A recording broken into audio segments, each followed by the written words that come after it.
All right, so we have Senam on the left with Cloud, and Yoom-Tah on Sephiroth. Classic matchup.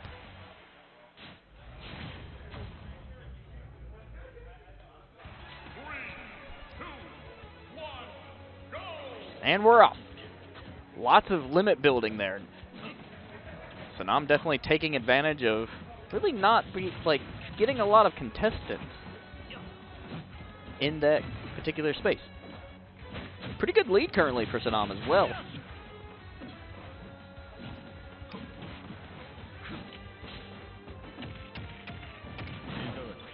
Yoom-Tah just really struggling to kind of keep things going. Can't quite catch him with that big sword.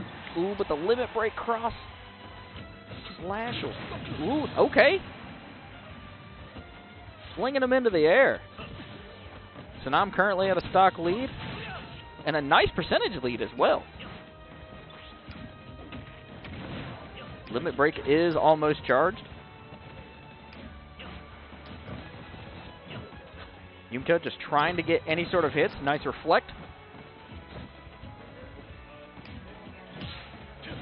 Oh, that was a really good parry reversal.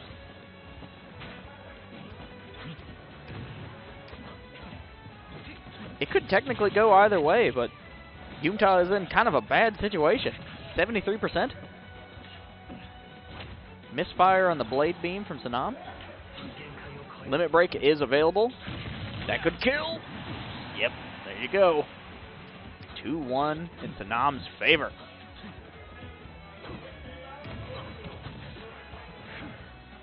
Okay, Yoom-Tah putting out that Masamune. Staying close. Not really able to maximize their hits there, though. Throw. Went for the reflect read. Couldn't get much out of it. Another throw.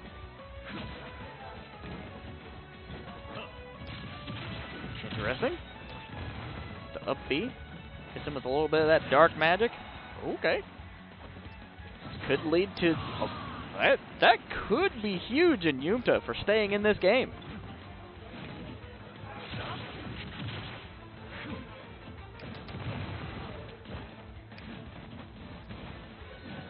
Big fire projectile.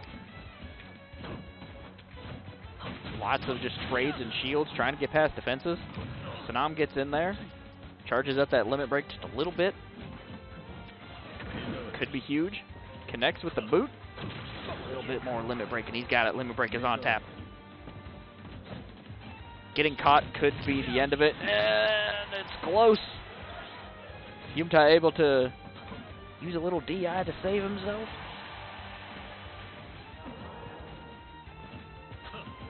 It's all about getting these big hits.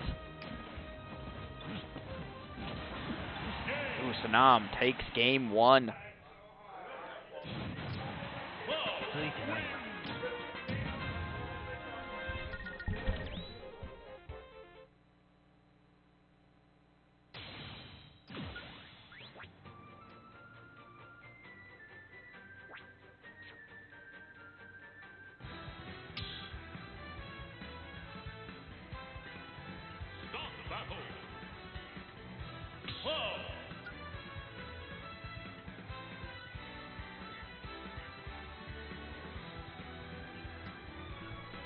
Going into game two, Yoom-Tah considering a character switch. Rather than the Sephiroth, is going to go Young Link.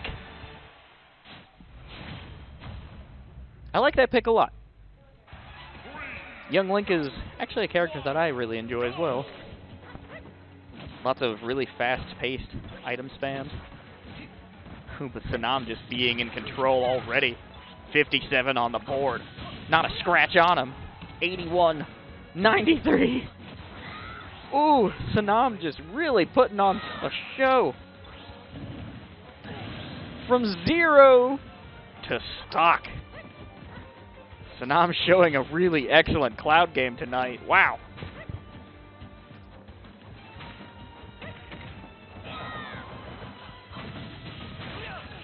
Nice shield into the cross slash.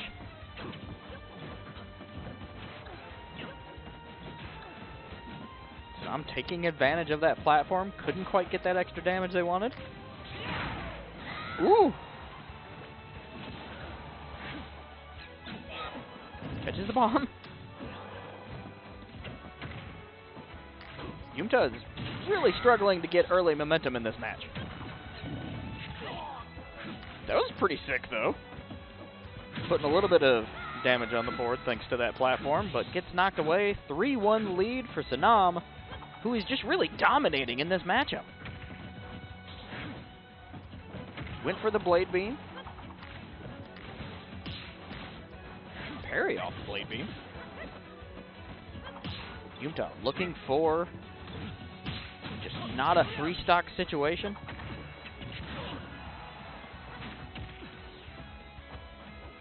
Trying to cap out that stock. Grabs it. Still not a great place to be in for Yoom-Tah, but we have seen returns come out of the woodworks before. So really anything is possible.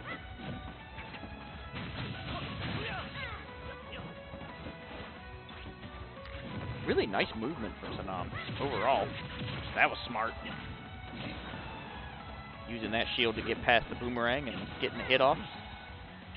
Oh, it's not looking good for Yoom-Tah. Catches him off the stage. That'll do it. 2-0. Senam takes the victory over Yoom-Tah. Good game, though.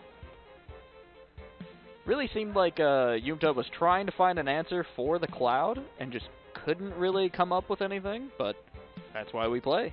We play to win, we play to lose, we play to learn, and to have fun, primarily.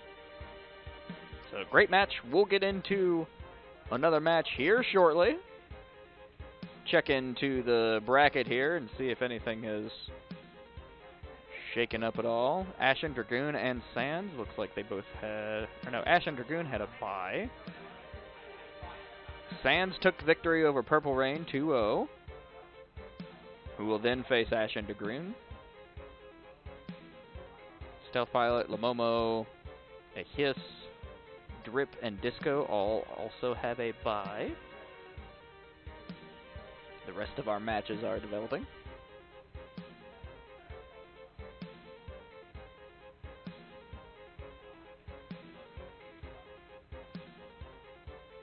Alright, yeah, so while we're getting that all situated, how's everybody doing tonight?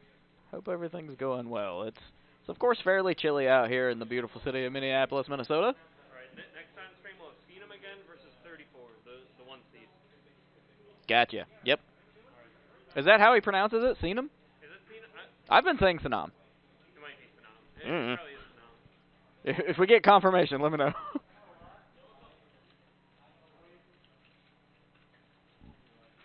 Alright, so we've got 34 versus Senam coming on stage next. Really excited to see how this goes. 34 being the winner of Advantage last night. Another local Minnesota event.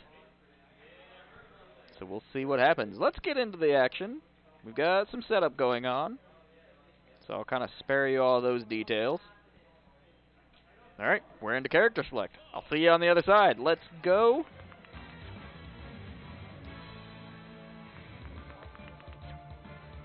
Going to Pokemon Stadium 2.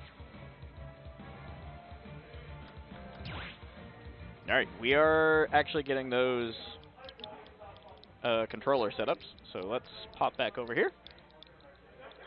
Hope everybody's having a great night. I personally always have a great night when it comes to the Black Ice eSports space. It's one of my favorite places in the city, not only just because I work here, I have a lot of fun, commentating's great, but it is just a cool hangout spot. It's got an industrial look. We've got all the gaming systems you could ever want. We've got racing rigs, which will come into play next Wednesday for the Sweater Speedway. Kind of a cozy, social, car-themed racing event. We're also going to have some casual play as well, so if you want to just come check out the space and meet some folks, it's a great opportunity to do that. But let's get into that character select. Senam on the Cloud and 34 on Olimar, which I hear is a little gremlin of a character. So I'm excited to see where 34 kind of ends up here. Already slinging those little Pikmin around. Getting some extra damage. It's one of those characters that really just kind of like chips away at you and then hits you with the kill confirm. So we'll see how this goes. I don't think I've actually seen an Olimar in the Black Ice space. So that's really interesting to me. Oh, limit break on the Blade Beam. Went off stage to cap it, but the Pikmin were in the way. Whoa! First stock confirmed by 34. Lots of back and forth. Senam getting a little greedy going off stage there. That could have been big. Just trying to keep these little guys off him. Limit break available. Ooh, that was smart. Takes a stock.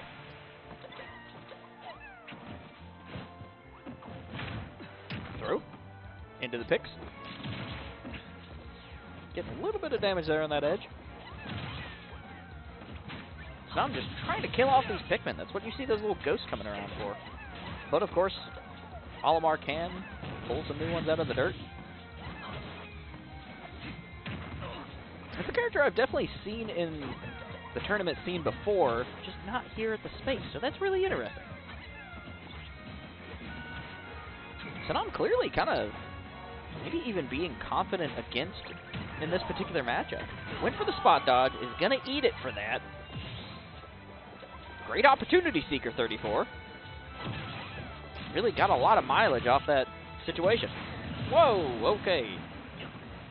We're even Stevens here in the last stock. Really nice aggressive play from Senam. Oh, lots of damage. 54 in just a couple hits. Did not expect to see that kind of damage gain off Olimar. He's just so unassuming. Oops. All right. Trying to get a little bit more of that limit meter. The garden gremlins are being flung all around. 2 purples. Where's the edge going? Okay, catches him with the cross slash. Went for the smash read. The forward smash read.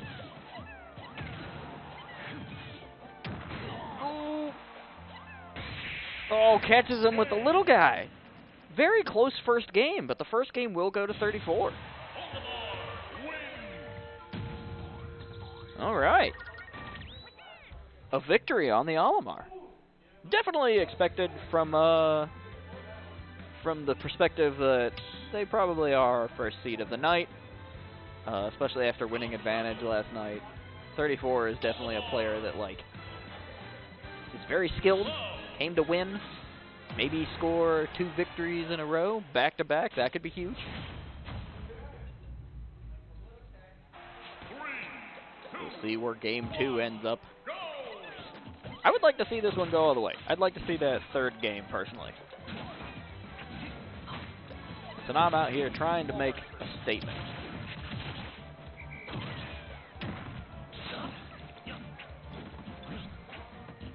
I think this is a pretty bad match for Olimar.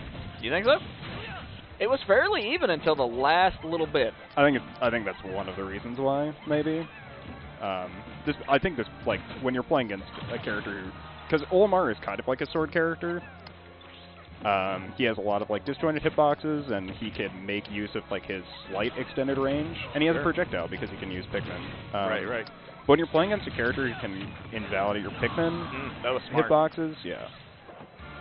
Yeah, really just throwing out those Pikmin, let him take a hit for you, sneak in there and get you another hit or two. Yeah. I mean, he's trying to stack purples. Is that the best of the group, is the purples? Yep, so the purples, they make your smash decks extremely strong. You can also do really dummy combos with them, double up smash into stuff. Oh, it throws the purple there. That's unfortunate, but it kind of depends on matchup more than anything. Sure. When you're looking at Olimar Pikmins, you kind of want to understand the toolkit of your opponent, because some Pikmin are immune to certain effects, so electricity Pikmin are immune to electricity effects, so when you're playing against Pikachu, if you're pulling electric Pikmin, you can counter Thunder Jolt. You're going to see him charge S-Smash a lot. It's just hard Pikmin throw, essentially. So Olimar just throws. Oh, that was clean. Okay. Whoa. Wow. That was really dirty. So really playing Olimar is knowing a lot of the characters and what properties everything has, and that feels like a character that, like, to be really good at, you got to know the game inside and out. I feel like it's a. Oh my god! I mean, this whistle is. Yeah, going for the double jab lock there. Yeah, this guy is really solid. So 34 just really kind of putting the hurt on him, and that'll do dodge. it. Nope. No, not quite. I mean, that'll do it though. He would have died from that either way. 34 going off stage to style. Nice. 2-0 victory for 34. Yeah, I mean, Olimar's a really interesting and pretty strong character. That was I would say a matchup where he definitely can tend to struggle, but that looked really clean. I mean, using the whistle to armor through the swords while he was falling, and just really being able to hold advantage in a matchup where he gets outranged in normals. So I think that next the ability that Senam has now is they can go back and watch that tape, right? And so that'll be available really in our VODs, and it would be interesting to see kind of how that falls. Definitely a close one. So a lot closer than one would expect when it comes to top seed. Yeah, I mean, good show from Senam's point. I'd be proud of that one. That was round one, or 34 is round one. So, you know, going to last stock first game, second game, obviously a lot closer. Yeah. Or not as close, but you know, still like a really solid, well played game. I think it was a good try. But coming up next. Yep, Gwishin and Disco. So. Gwishin plays a lot of different characters. I mean, we see the DDD from them. We've seen Sephiroth. We've seen Byleth. And Disco mostly plays Snake. But we could see Roy. We did see Roy last time if the matchup is bad enough. So I'd expect him to go... I mean, Gwishin has several characters that they can play too. We've seen the Byleth, which has worked a time or two. Yeah. I definitely think it's all going to be about matchup and kind of like what Gwishin feels most comfortable with taking into Snake. Yeah. I think it's kind of hard to say what I would go with Gwishin's arsenal.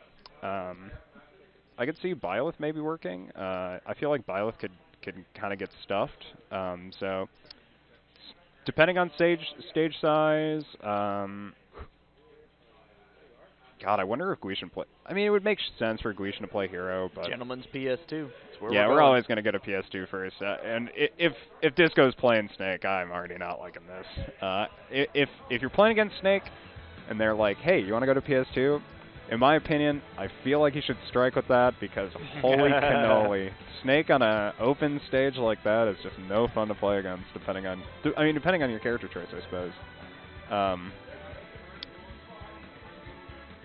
Looks like players will be getting their controllers all situated. Got a bit of a check. So we'll be jumping into that match. And I think we'll expect to see, I mean, I don't know if it'd be Sephiroth or Byleth. I think maybe I'd expect to see Byleth. I'd maybe expect to see Byleth Snake. I'd say if it wasn't Byleth, maybe Sephiroth. Yeah, the Sephiroth and Snake matchup. I'm not familiar with that one. Well, it's really hard for Snake to land against Sephiroth up there. Sure. Yeah. But apart from that, I mean, he really has to camp out sorted characters or get in. Because you can't stay in sword range. If you're able to break that range or outrange them, you're in a really good spot. And grenades do a lot of percent. You can really just kind of camp them out. But Disco is not really that much of a camper. It looks like we're going to get to see the Sephiroth. All right. All right. Yeah. Okay. I think Disco is probably... You think they're considering a character swap? No, I don't think hard Snake. I don't think this matchup is that bad for Snake, but I could be wrong. I mean, the biggest issue is always going to be Snake and disadvantage. Well, the meta has kind of been slowly getting a little bit of a redevelop with the last patch. Like we were talking last week, the Japanese poll was really interesting. Yep, but that was just because of Duck Hunt. Sure. Duck Hunt is a character we have seen in the space before, and he's been pretty solid, but But I don't think there's going to be a duck hunt in today's wreck, and instead we're going to get to see some top-tier characters from the Western point of view, and the Snake and the Sephiroth. The Sephiroth being a little bit more on the arguable side, but as we're getting into this... I've seen impressive Sephiroth play. I don't think I've seen... really like that. Extremely impressive Sephiroth play here in the space. Yeah, I mean, we don't really have that many people who play the character, and he kind of has a... Oh, yeah, that was a really good call-out. I mean, 75% so far. I like the backwards, like, making that hitbox small. That's really smart. I mean, his crawl has been so solid. It spaces around Gwishin's F-tilt, so he has to actually angle it down to be able to hit Disco if he's going to be which we have seen Gwishin try to adapt. Yep. Interesting strategy. Whoa! But tries to recover high and doesn't opt for down B. I think that actually would have covered him, but... Cowabunga, dude. Nice early stock. Yeah, and he's hit him with a force... Oh, going for the spike as well. Yeah, that's a Disco classic. Oh, okay. But he got so much damage off of stickies from that last stock. I mean, just catching Gwishin in like 4 spots where he's just completely unprepared. Yeah, Gwishin did get a nice hit there on the ledge with that extended range of the Masamune. But really just kind of being bounced all around by these explosions, which is exactly where you want to be if you're Disco. Oh, very much so. And, okay. I guess I was a little surprised he didn't opt for roll in, but that's got armor on it. Gwishin's looking to just maximize the range here. The way, like, whenever Snake comes at you booty first, there's something intimidating about that, even though it's really silly. That was a very useful C4 recovery right there. That was so impactful for Disco getting advantage there, but... Gwishin catches him. Yep, dies, but this is a 116 lead, and playing against Snake, he's got to play really slow. Because he could be taking free percent from grenades, but also throw out summon unsaved, he's just going to up-tilt you right out of here. See you later, bro. Oh, going low, expecting to get hit, I think, from the Sephiroth down B, but instead, going for the maximum spice. That was really, really cracked. That was slick! That was so good. Yo! Disco takes game 1 in a stylish fashion. Yep. Catching the hitbox at the grenade and just cleaning up with a fair. I mean, that was so nice. Just a click. Click. Click, click, boom. Put that one on your TikTok, kids. Wow. Oh, God. Yeah, yours is that one. Yep. But I don't think we're going to get to see character swaps at all. At least I don't expect any. Okay, yeah. Because, I mean, looking at that game, there wasn't really that much more he could have done than, I'd say, kind of expect what Disco has coming. Because it didn't seem like the matchup was that unfavored because of characters as much as Disco approached the matchup with counterplay that he already knew about. And Gwishin couldn't adapt in time, unfortunately. Man, lots of ordnance coming out from Disco's side. Gwishin's Whoa! dead, yeah. Gwishin, unfortunately, just taking a dive there. Yeah, I guess just thinking he had more time after he used his up B, or his down B. But, trying to time it a little better, and unfortunately that'll be enough to put him in a huge disadvantage, already at 38%. When Disco is still playing aggressive with these grenades. Very aggressive. Whoa. Oh. Whoa! Whoa! He gets the spike off that! That was nasty! Disco is here for blood, man. I mean, he's really Holy crap. It's almost like his foot is just also Nikita. He's got that Nikita foot where it's Heat Seeker on that spike. That's awesome. Oh. Really impressive. Wow, that was so good. I mean, his B reverse for the tech chase onto the platform, just so nice. Okay, Gwishin went for a little bit of parry action. Trying to just slip through the constant barrage of Disco's Snake. Yeah, I mean, now you're in a really rough spot as Sephiroth. Just, you gotta approach, and if he has any hope in this game, he's really gotta be approaching a lot. You gotta get in there, and you gotta hit hard. Can't give Snake the opportunity to put all these explosives down. Puts them to... Okay. Oh, tries to go for spice, tries to get a regrab. All right. Okay. This is just very, very close for Gwishin. Yeah, I mean, this is just... Yep, all right, there's one stock. He gets the one stock. Oh, I mean, he's trying to go for some kind of spicy finisher here, I feel like. Gwishin getting a fairly good combo there, honestly. 55%. I mean, he's definitely not out of this yet. Oh my God, going for the tomahawk sticky. And now Disco is going to be trying to hold this center, control his space with the sticky. If Gwishin is able to pull this out, it would be very impressive. But unfortunately, Disco. Yeah, I mean that victory. Disco just no. Oh, delete that message. Oh, I got you. But Disco just kind of going back to holding center and just having a C4 underneath him. Smart. Very classy. Yeah. And good stuff. Manages to get the game from it. So, good to Disco. Enjoy your clips. You got a couple of them? Yeah, I would say so. Oh, you have to like move this over, right? Oh, okay. Got it. Cool. That was a pretty quick one. Yeah, it was a fun match, though. Yeah, very fun. Cool match.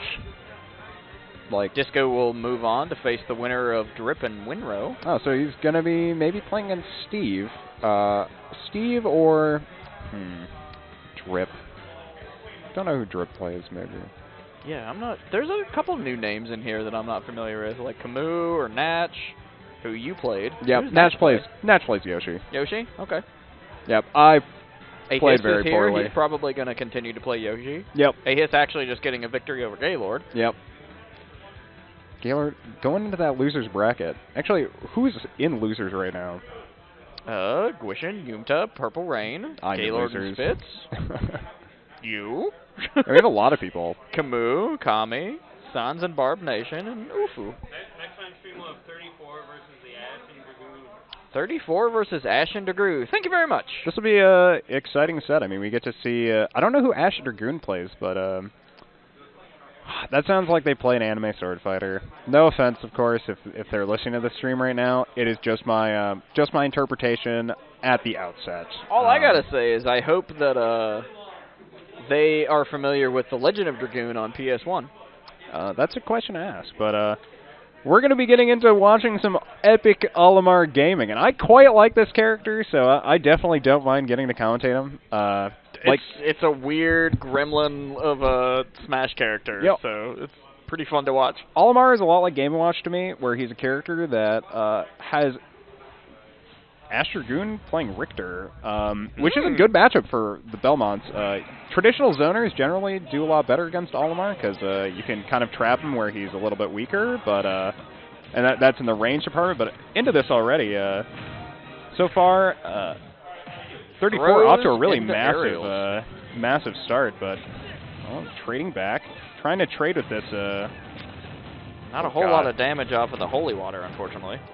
I mean, not really a whole lot of damage off of anything. So far, the parry into the whoa! Been just 11% onto almost a clean stock from 34. And so it's just been chip. I mean, did he catch the holy water? Yeah, he did. Oh whoa! My goodness. Interesting. Oh, he gets the grab on the top platform. That's such a funny thing that Olimar can do. Yeah, I wonder if Dragoon's just like, keep your little dudes off me, man. Oh, pulls I just want to play. Disadvantage. Whoa. You know how I feel about Castlevania. I always like to see a Castlevania character come out with a win. But man, 34 is just a little monster.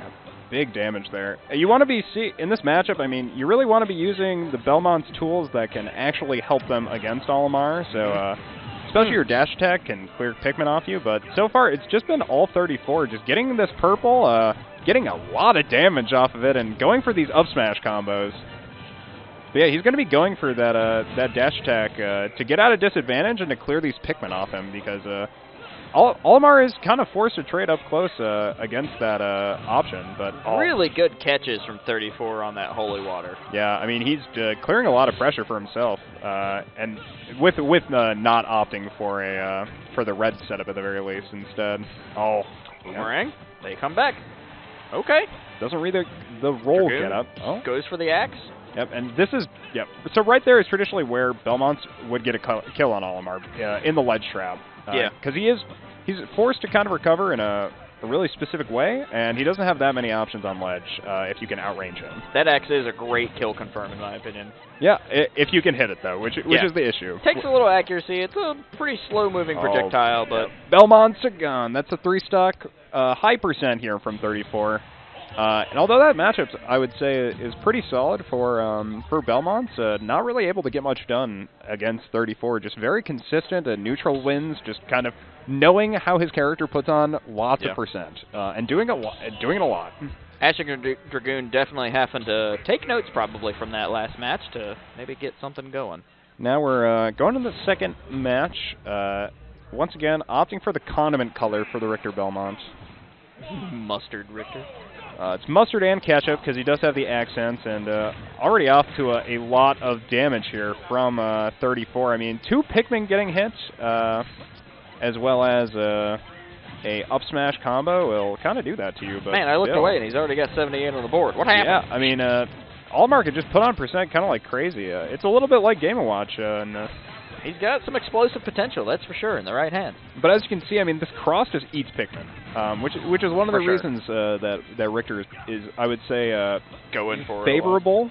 Or there are reasons why the matchup could be favorable, but Olimar is a really well-rounded character.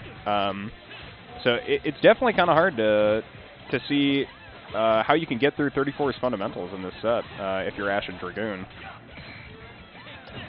Yeah, I mean, these whistles as well, they're just getting him so much space out of disadvantage.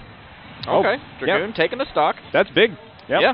Takes first stock against 34 in this set, and regardless of where Dragoon is mentally, that is a victory, I would say. And he's opting for this dash tag a lot, which is what I really like to see. Whenever he's got these Pikmin on him, he's dash tagging him off because he can't afford to take chip damage. Oh, didn't hit that up B in time. I think maybe he thought he could have recovered a little bit sooner. Maybe he was a little bit higher up, but instead dropping and... unfortunate. Yeah, unfortunate. Now he's going to be on his last stock, taking percent from this Olimar, and that's a white. For a cheeky axe. I mean, he took like 15 to 20% from that white there, and that was something that he had to do an action to get off of him. Like, this is a character that forces you into high-pressure situations and then punishes you when you make a mistake. There's a really interesting sense of character control that a good Pikmin player can kind of, like, play into. That was a good read. Wasn't really a read, actually. He was going for a full-on setup where it just covers both sides. So the only thing he could have done there was jump and just jump straight on the ledge. So it was a read in that he read that he was going to do a thing in his option coverage. Okay, bounced into the air. Dragoon getting some hits. Look at the whistle again. Almost got him with that axe. Off the stage. Aw, he's dead here. Oh, it sucks. See you later. Now, so there's like a really popular reason why people like don't mind this matchup. Yeah. And it's because of a guy named Shootone. Shootone. Which I'm happy that I get to be the commentator to talk about this to you, because I don't know if Lay you it know on this. me. But so Richter Belmont and a lot of other characters have the same down air move, which is it's like an insta ground option where you just drop all of your vertical length. You know what I mean? Like it's like a drop kick. Sure. So you can actually bounce off Pikmin with that. I know what you're talking about. Shootone down air to Pikmin, which is the big meme about that matchup, because in the opportunity where he could have played the mirror of Olimar into Olimar, he instead played a Richter Belmont. Yeah. Which is a good matchup into Olimar, I would say. Unfortunately, we didn't really get to see the stronger portions of the Richter in that last set. But, I mean, 34 is a very good Olimar player. He won Advantage State yesterday in a very stacked crowd, I would say. So, definitely can understand, a lot of struggle being on the side of the Belmont in this matchup. So, yeah, smart pick. Unfortunately, didn't quite go as what one would hope. Yeah, but adamant effort. Yeah, I mean, we'll get to see 34 more in this bracket, and hopefully we get to see Ashen Dragoon as well. I mean, putting up, I would say, a pretty solid show in that second game, especially against 34. Maybe just a couple more tries against 34 just to be able to take that set. But yeah, and I think at the end of the day, if you are Ashen Dragoon and you're like, all right, I know I'm going to end up facing Pikmin or Olimars again, maybe offer some more friendly matches. because this is the space to do that. Get those trainings in. Oh, yep. We're going to get IHaveYourIP and Llomomo on the stream next, it looks like. All right. And I'll probably be playing my losers match soonish. I already know who I'm going to be playing. Yeah? Yeah, I'll be playing RTO. Oh, you'll be playing TacTac? I'm pretty sure. It's loser of M, right? Loser of M. Yep, that's Levi. Nice. Well, I only say that because he's playing against Stealth Pilot. He could win. He could win. You never know. But Stealth Pilot is... He's been a pretty dominant force here at the space. Very much so. I mean, he was seeded second in this tournament. I think Olimar Bowser will be an interesting match to watch if it gets that far. We've got a lot of people in this bracket who definitely are showing up to win. So we've got some big names in the bracket. I'm really interested to see Ahiss on stage again with that Yoshi play. It's a really interesting player to watch. Llomomo, of course, is kind of one of my favorite players in the stage. And we'll get to see him in this set. I personally... Llomomo talking about on Twitter recently about sticking with the DDD. Really likes that DDD. He got 5th yesterday at Advantage State, so I could definitely understand that. That's a fairly big win, considering who played. I definitely would say so. I mean, a lot of Minnesota Smash kind of getting shaken up with the most recent patch, because we had a lot of high-level Min and Aegis players. So, Aegis?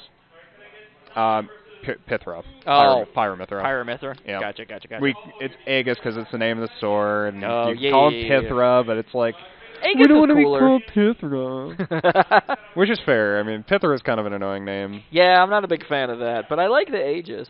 That's cool. Aegis is a nice name, so yeah, gonna stick with that Aegis name.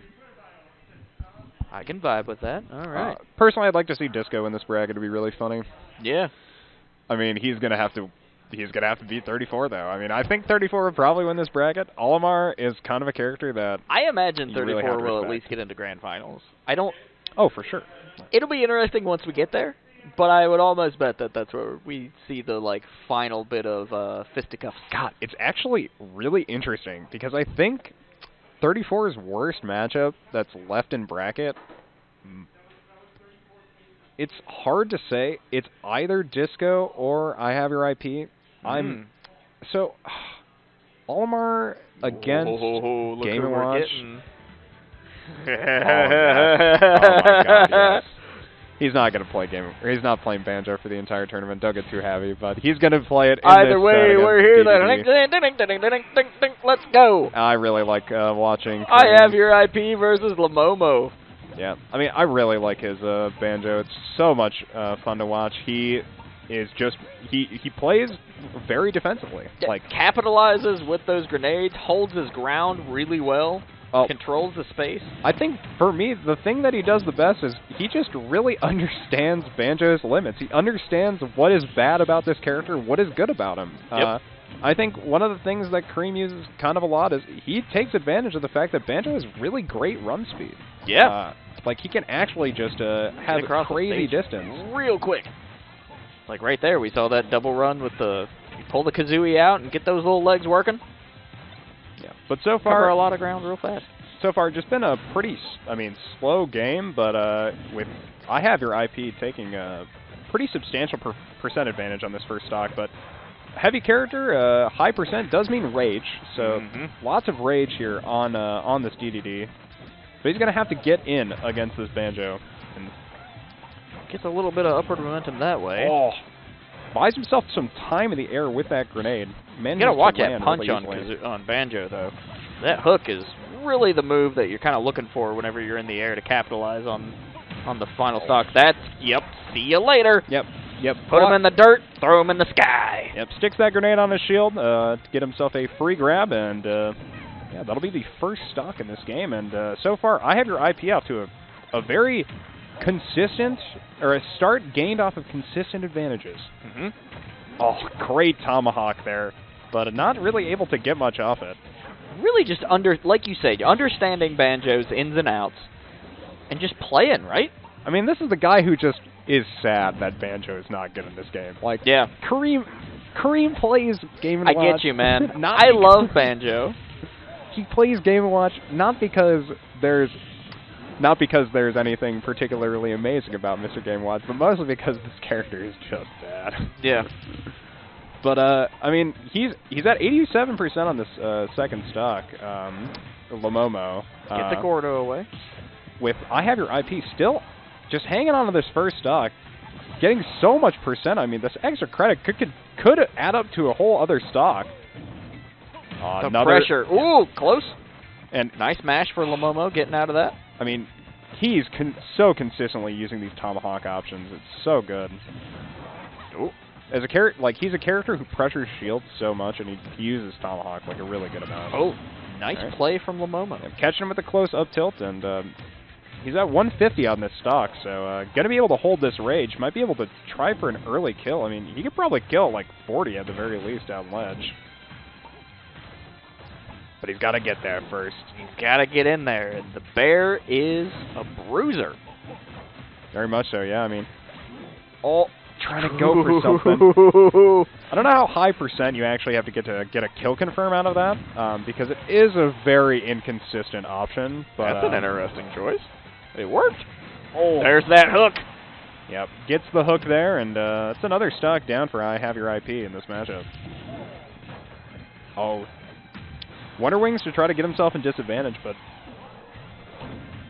it's Llomomo is kind of the... He loves to be in these situations with the edge guard, and I think his edge guard game is really smart. Unfortunately, he's not able to just keep Banjo at the ledge. Yeah, I mean, he kind of is always able to take back center. Yeah, using that Gordo. Ooh, stuck on ledge, though. Reducing the amount of things your opponent can do. That's Llomomo's strength with DDD. Yeah, when you're playing against a character like Banjo, I mean, he actually has a lot of options to get off ledge. True, yeah. In his Wonder Wing. Because he really only has one option, but it's just that good. He can only use it 5 times. Exactly. All right, gets the grab here on this last stock. 60% to 0, but, I mean, DDD kind of just adds a percent like nobody's business. Yeah, he can take percent. That's fine. It's all... Llomomo's really all about getting in these big hits. 45 now to 72. It's still anybody... It could go either way, man.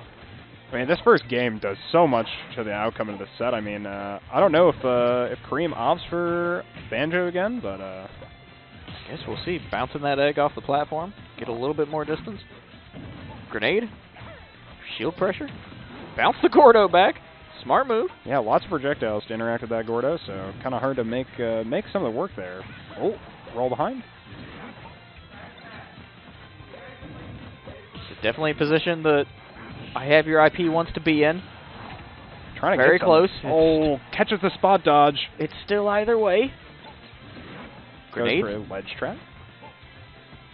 Llomomo with the patience, knowing exactly what he's coming up against. Yeah, and using that Gordo to protect himself on ledge. Oof. I mean, he managed to get on the edge of stage at the very least. There's the Gordo into the Wonder Ring. Oh, barely missing the punish for it. Whoa! That could have been really bad if he didn't catch it. Yeah, that would have ended it. Yeah, but instead, I mean, we're still in this, and reverse. Oh boy! And gets the 50-50 on the mash out. IHaveYourIP hits him with the hook. I mean, he was holding a really solid advantage for that entire game. I think it dropped to 40 on that last stock, but still had an advantage for that entire time. Llomomo almost managed to take it all the way back. Good match. I mean, both Kareem and Llomomo really being just, like, excellent players in general. And so it's always... 20 hours. Ness is watching. He's watching. But, yeah, it's one of those situations where... They're just two solid players, so a back-and-forth, fairly close match is kind of what we expected. Staying on the Banjo-Kazooie. You love to see it. Llomomo going for a little bit of banana action. This is so crazy. I mean, he's going to be able to punish Banjo's kind of lackluster aerial mobility with these Donkey Kong up airs, but you know, we're into game 2 now, and it's all about Llomomo getting in again. Yep. But I really like this. Just taking your time to charge full Giant Punch, like you're going to get poked out pretty much no matter what in neutral. But you just got to get those big old monkey paws on them. Yeah, so if you have your Giant, if you have a tool that you can charge fully in these like kind of control style matchups where you'll need it at kind of any point just for free percent, I mean, I think it's smart. So IHaveYourIP capitalizing on that A little bit of lag at the end of that move, Yeah. catching that grenade. So far, though, it's really been all I have your IP at the start of this game. I mean, once again, I mean, Llomomo's got to figure out how to get in with a new character. And Pretty slick there. Almost capped it. That could have been a huge turnaround. I don't think that would have been a favorable trade for the Giant Punch, though. I'm fairly certain the Wonder Wig would have armored through it, but I could be wrong. You only get 5 Wonder... Oh, he does. That's pretty good. Yeah, Donkey Kong gets armor through that one. I mean, Donkey Kong's got a lot of armor on his moves. He's got to be able to use them consistently to get in on Kareem. It's all them muscles he has. Yeah, he's got a lot of muscles. And there's that up there. We're going to see that up there a lot. You love that header. It's a great move in Donkey's kit. It is Donkey Kong December. Did you know that? Oh, really? It's Donkey Kong December? It is Donkey Kong December. Can I ask who established it being Donkey Kong December? Donkey. Donkey Kong. Donkey Kong December. But Donkey Kong gets taken out off top. Now we're into the second stock. Kareem managing to land back on stage after that kill off the top, and whoa, okay. Yeah, getting a little bit of a percentage conversion off of that, and looking very nice at doing it. I mean, Llomomo just needs to get in really just a stray hit or two to capitalize on this last stock. Yeah, but he just can't get in. Yeah, he's got to find a way in, and that was smart. Yeah, that multi-hit broke the armor on the up B, so he saves himself with it. You know, sometimes they say the best defense is a good offense. And, I do right like there watching IHaveYourIP's banjo. Like, it's so smart. Yeah. Oh my God. I mean, I love watching Kareem's banjo. You know, he just plays Game & Watch. Yeah. Wow. He covered his Wonder Wing from getting punished with the grenade from ledge. Like, that's so smart. Yeah. Like, who does that? IHaveYourIP, that's who. But a little bit of donkey kick will send him to the right. Yeah, and 150 rage on this Donkey Kong. But he has miscalculation! Oh, he tries to refresh that legend vulnerability, but unfortunate. Yeah, ends up dropping the stock from that. Was Super that just a like? If he mashed out of that up B, could he have made it? I think he could have. Like no, he was like dead. Extended that? No, he can't extend. You can't extend Donkey Kong up B by mashing down B. It's just the Bowser. Just the Bowser one. Yep. Ah, bummer. No, he was unfortunately kind of dead at the minute he went out that far. He needed to go a little bit higher because you really just want to be able to like traverse horizontally because that's where a majority of the movement in your up B is. So. Gotcha. I couldn't remember if he could tap out of that or not. Oh, he's eating so much percent off these grenades, though. It's 130% on this last stock for Llomomo. He just can't keep him off him. Which is not, I mean, really not where you want to be if you're... It's like a bear on honey, really. That's exactly what we're seeing. Okay, the up B is going to get pretty good carryover. He's got to get 2 stocks here. Oh, he gets the first one. That's one way to do it.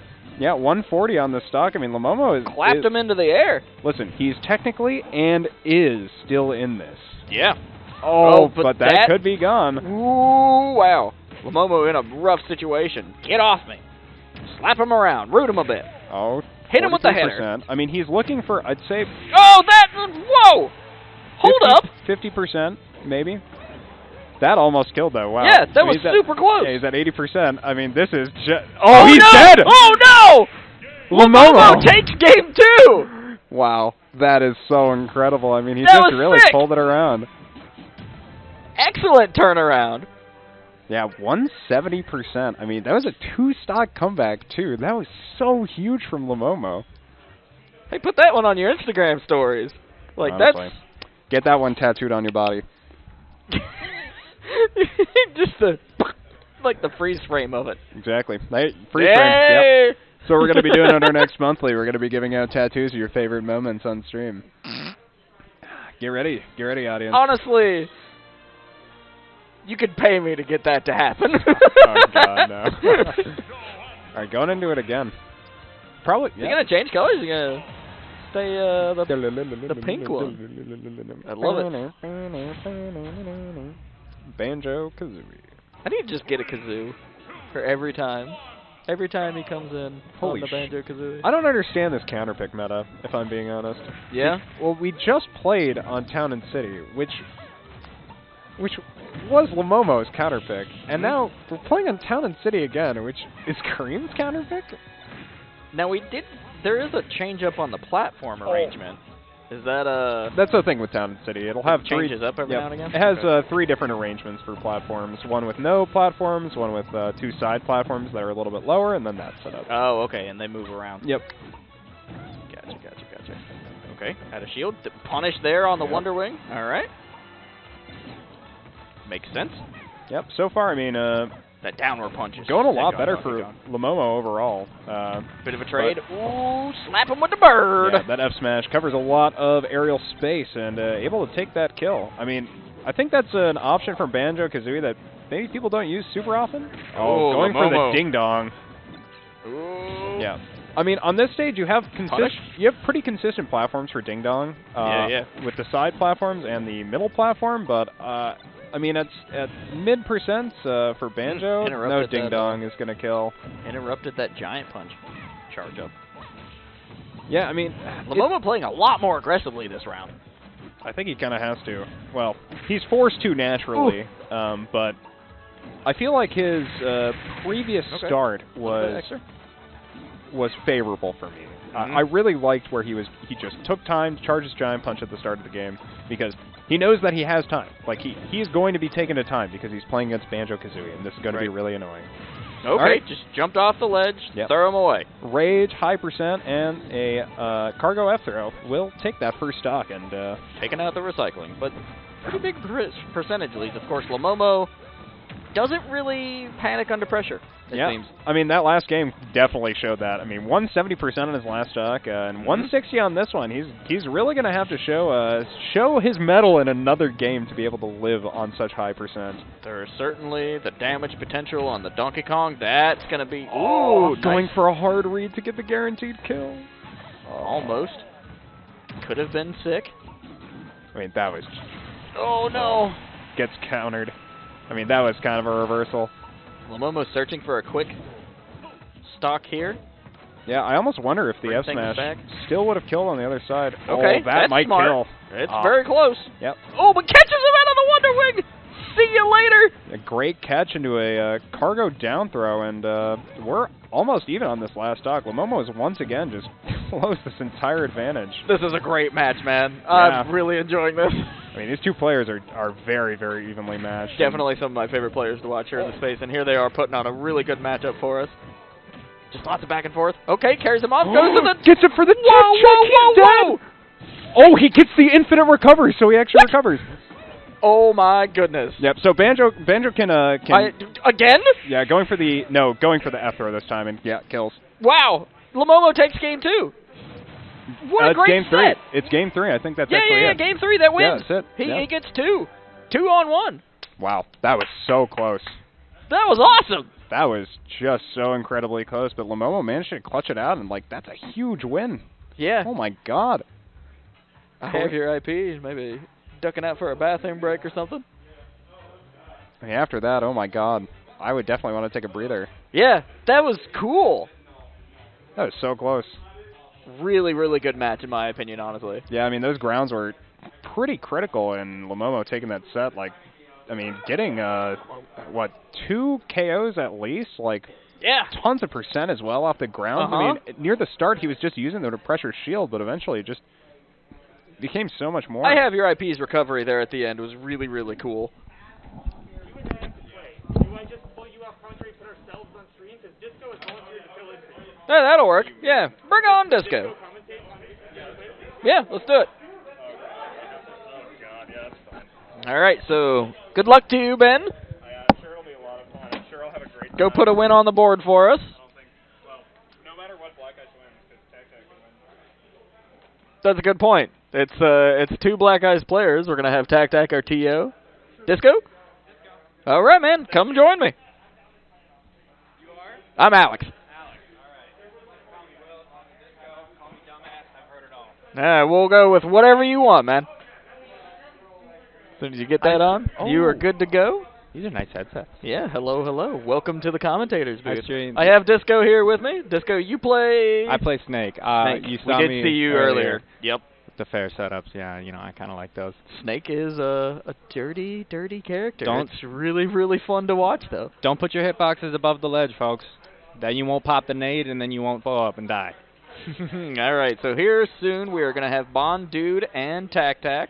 Yeah, this is the like the Black Ice kinsling. That's so sad. Yeah, it'll be interesting because obviously TacTac will probably go for the Dragon Quest hero, which we've seen them play really frequently. He's been on hero since he dropped, as long as I can remember. Yeah, really good at menuing. Yeah. So we'll see how that goes. But it'll be interesting regardless, man. So as soon as we get all set up, we'll swap over there. Have you been to the space often? Ilias, I will kill you. I know that guy. We got beef. Fair enough. How often have you been to the space? Is this your first time? Here? Oh, no. This is like my third time here. Okay. I came to the opening thing. Grand opening. Yep, yeah. Yep. That big monthly, that one where it was Loaf and Yachty Grand Finals. That was a good one. That was a long one. Yeah, I was on stream that one too. I played Roy against Yachty. Yeah, I remember the Roy. Yep. I SD'd. That was so sad. And then now I'm here again. So this is third time. Nice. Disco just got. Minty guy, I'll kill you. Minty guy. Where you at, man? Minty fellow 7,000. we've been clowning for him on that because I don't like what he was on the stream on here one time and it got put in as 7,000 instead of 700. Yep. So like he finally grew up. All right. Like so he finally got the upgrade. Now you get a little bit of the behind the scenes. I'm a touch dyslexic. Oh. And so certain things, if I read it right, will maybe get an extra letter a time or two. Just let me know. I will fix it. Well, no, like I mean that was generous. Like, yeah. This guy's barely breaking 1,000, and you're giving him all the credit. Give him a little extra. That's what I do, man. I hype up our players. I'm the storyteller. I'm the Benny Gesserit, if you will. I'm here for that. I dig that. Laying the myths, and by the time you get into the space, you're like, the legends. Oh, I know that guy. Yep. That's what I'm doing. Sowing the seeds, man. Sowing the seeds. So what, we got any TacTac fans? Any TacTackers in the chat? I really enjoyed watching TacTac whenever playing in the grand opening throughout the kind of like the weeklies, and so I like watching TacTac play, and playing friendlies against Ben is always interesting because I don't personally have an answer for Snake. I play Bowser, and so it's really interesting to see like how those setups are gonna go. Potentially either Snake or Samus. It'll be a Snake or Samus or a Link. Go Snake! Play Snake! Do it! I'm so biased. Play Banjo! That's what we all want to see. Biased. See, but that way I know I could do good commentary. Yeah. That would be perfect. I got this little embroidery patch I made of the stock icon. Nice. I've got this Banjo-Kazooie pin that I wear on my sports coat. That's pretty cool. I didn't bring it this week. But sports coat, that is snappy. It's classy, man. Let me tell you. I love enamel pins. But the last time I wore it, like it was Kareem took that character really, really far, and then decided to switch into the Game & Watch kind of at the last minute. I love to see Kareem play Banjo-Kazooie.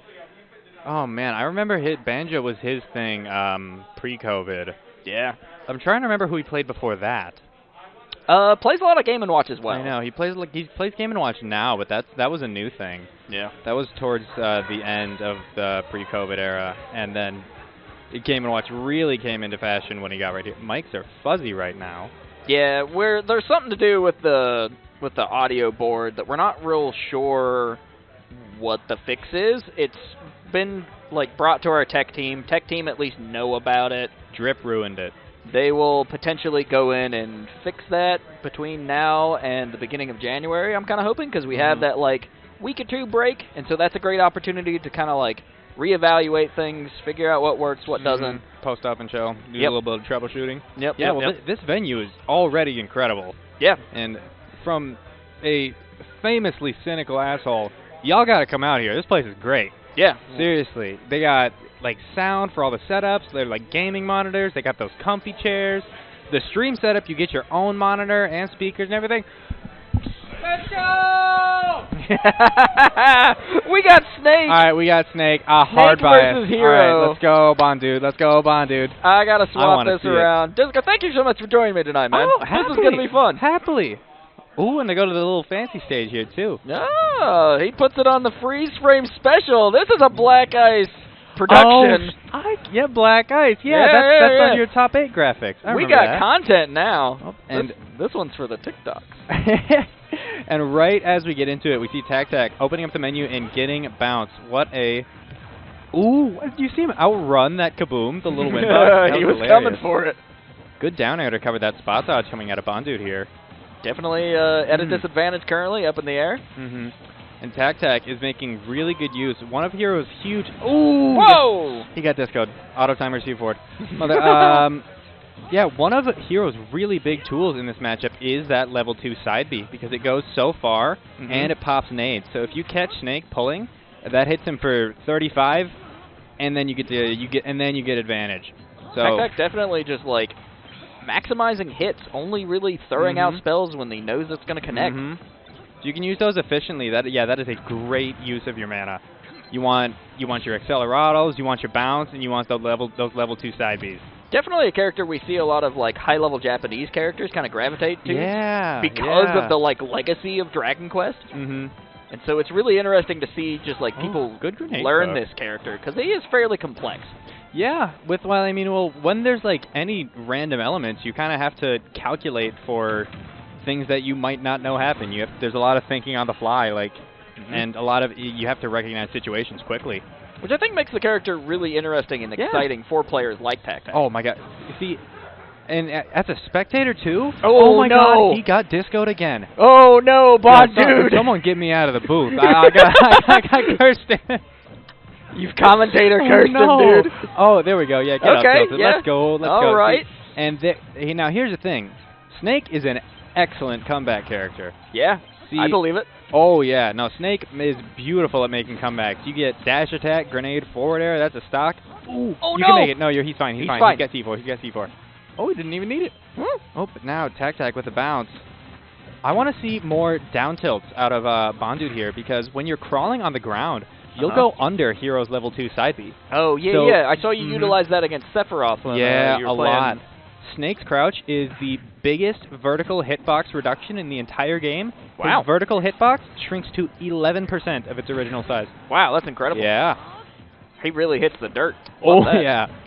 Homie is prone all the way. Okay. Dropping that Nikita and realizing. Oh, man, the hit lag, too, when he hit that grenade. Bondude, he knows how to play Snake fairly well. Like, I'm seeing some pretty good setups. Oh, he's getting a lot of these grenades that I think, if he was a little more ready for him, he'd be there to follow up, and then he could get, being able to convert an aerial off of your grenades is huge. Ooh, very smart play from TacTac. Very good, yep. Oh, yep, he's got the zoom again. Yep, back to center stage. I like, ooh! Wow. Spot dodge F smash. Ouchie, Game 1 wah-wah. goes to TacTac. Nah, Snake Nation, I believe in the comeback. Believe in the dream. Let's see TacTac get auto timer C4 twice, then see how it turns out. Senam, you need to tell me how you pronounce your name, man. I've been saying Senam. I'm not sure if that's accurate. Yeah, it's Senam. Okay, great. Perfect. I heard, I can't remember who it was. Somebody said Senam or whatever. And I'm like, maybe. If that's what it is, somebody let me know. No, we were clowning around a little bit earlier about that. Yeah, it's all right, cool, great. Yeah, anytime I mispronounce something or if you've got pronouns you want me to use, just give me a shout. I will accommodate, I assure you. Rock and roll. All right, so where does Bondude go? Does he stick with the Snake? Now, I understand wanting to switch, especially because and then you know what? Stick to your guns though. I respect the hell out of that. Yeah. Just don't blow yourself up. You got that. Then you got that. That's ultimately what ended 2 stocks. His runs there. 2 stocks. Those 2 explosions. Yeah, and that... Unfortunate. He's going to be talking about that when he gets back here. Oh, absolutely. And, I wonder if he knows if he can crouch under the level 2 side B. Because, the Hero Snake matchup isn't often, very talked about or something. Oh my god, I love that. See, that is right there is really smart. Because if you're right inside someone and you drop a grenade and they try to do an A move to punish you, great tech read from TacTac. If they try to do an A move to punish you, they'll pick up the grenade instead of getting their move. So they just sit there, grab the grenade, and look like a fool. Yep. Grenade in hand. And he got the zoom again. TacTac. Looking like a fool with your pants on the ground. Bondude really putting on a much better show in this second game. Oh, surely. Oh, and I love that little walk back, too. Whoa, catches him! That was cancel. Hit him with the dead Nikita. Nice. Oh, and now a bounce. Oh, no, don't roll. Okay, the grenade saved him. Good stuff. Yeah. So Bondude still in the game. Kind of the favorite here at the commentator desk. A little bit of bias. Yeah, a little bit. I can't help it. I love Snake. Smart. TacTac eating some explosions. Yeah, Bondude knows that you bounce doesn't hit C4, but yeah, it looks like this level 2 side B is really giving him some trouble whenever TacTac pulls it out. I don't think I've seen a single one miss if it was in range. Oh, good F-tilt to cover the spot dodge there. Fairly back and forth. Bondude got a lot of percentage on the ground. Oh, that's a shield shield break, break. though. TacTac jumping up to catch that smack. If you'll take that all day, Hero, an excellent character for shield breaking because you know you can stack some buffs and then like a single down air. Ooh, crit too. Single down air, single back air will do it. The sleep magic is real scary. He's doing a great job of covering these spot dodges so far. He's been delaying F tilts and using down airs. Bondude definitely tuned into that aspect. Good down air again. Yeah, he is really proficient at hitting those. Ooh, I love the run up weight. Come on, Bondude. TacTac. Don't blow yourself up, man. There, he's got the bounce now. Bounce. Definitely kind of delaying to get that to avoid all these explosions. A little wily. He just kind of runs right up across the stage and F smashes. Figures Bondude was just going to be paying attention to his grenades, but well, Bondude takes a stock. Yep. Got a fairly significant lead going into this he last was ready one. for it. Ooh, yup. Now he's starting to try and weave in and out of these level 2 side Bs.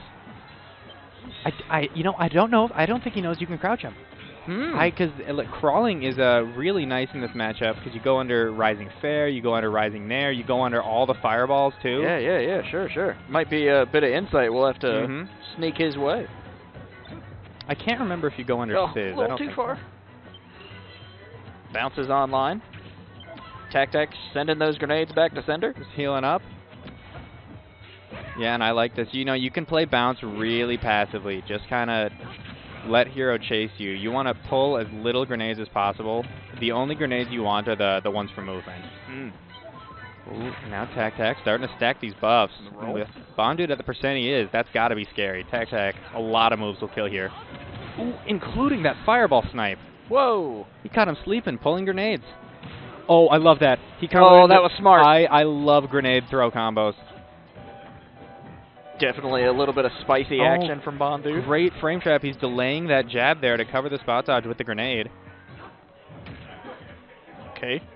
It's real close. Oh, he blew himself up again. Take us into game 3. Come on, let's see it. Oh, the Nikita. Does he get the zoom? He does. He does get the zoom.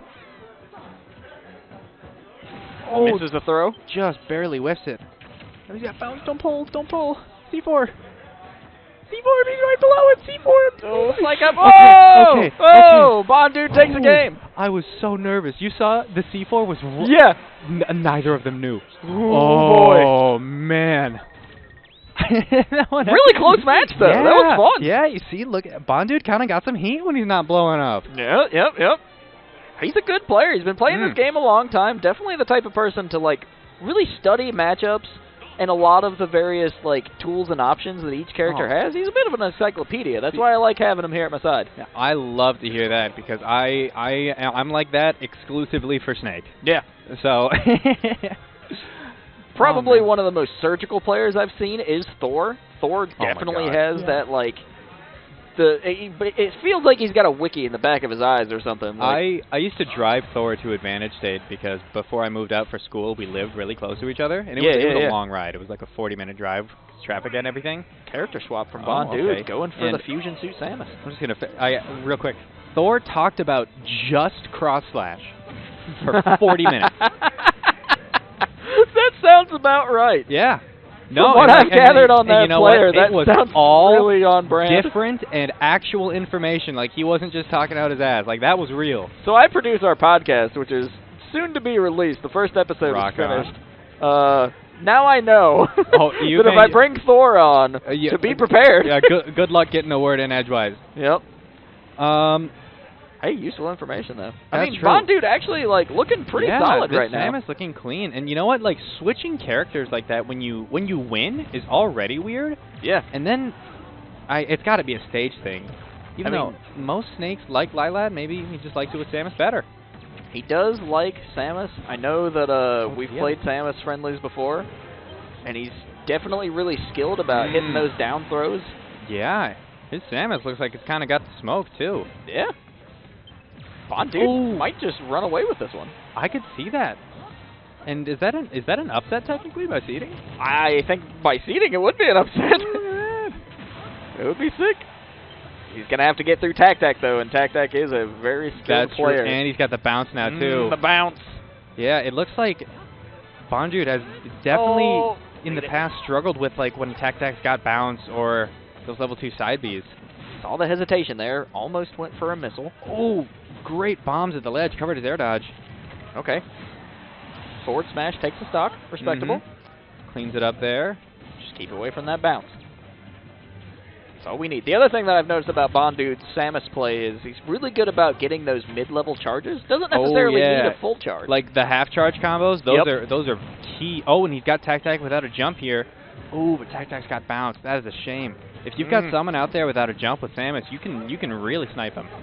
Okay, and now you see, especially in Game 3, look at that adaptation. Oh, the freeze! Oh, no! No, good match. He's got it. He's got it. Nice. Bondude, he's spacing right at the edge of level 2 side B now. I think that's what the Samus pick was for. Makes sense. And you know what, man? That is a really smart adaptation. If you didn't know you can crouch it, oh, what a Whoa! He finds his way around everything. Bondude playing like a man possessed right now. He's kind of got it. Yeah, it's really it's some excellent plays. But TacTac is not far behind. Let's not forget. Did you see that hesitation? He's like, oh, I'm going to hit you with a half charge, and then the bounce came on tap. He's like, maybe not. Yep, now he's really keyed in. I'll put that one in my pocket. Yep, paying attention to hero glowing colors. Very important. See, now he's got his projectiles back again. He can really start harassing TacTac from a distance. Yeah, great lead currently. Ooh, catches a jump with that fair. Such a strong lingering hitbox to have. Dude, if Bondude pulls this victory out, we're going to see a pop-off. Like, there will be energy. Oh. Okay. Oh, my God, he's got him real deep. Him. Oh, the bomb. TacTac looking to close out that last stock. He wants this edge guard. Oh, they're both on the edge. Oh, he misses the tech, but zips back to ledge. Bondude hanging on. Oh, down there. Back there. He's got him off stage. No zoom, no zoom. All right, so TacTac is low on mana now, too. Yeah, this is a bad situation if you're TacTac. He's got no zoom. He can only do like a level 1 or 2. Oh, man, this is so close. Oh! He follows the air dodge. Bondude! Excellent. Taking a victory on TacTac. That's awesome. Way to go for you see, he's going to have Let's go. A hero's return to the stage, and I think I have to play next. It was a pleasure. Yeah, thank you, Disco. I will catch that you was on the flip. Awesome.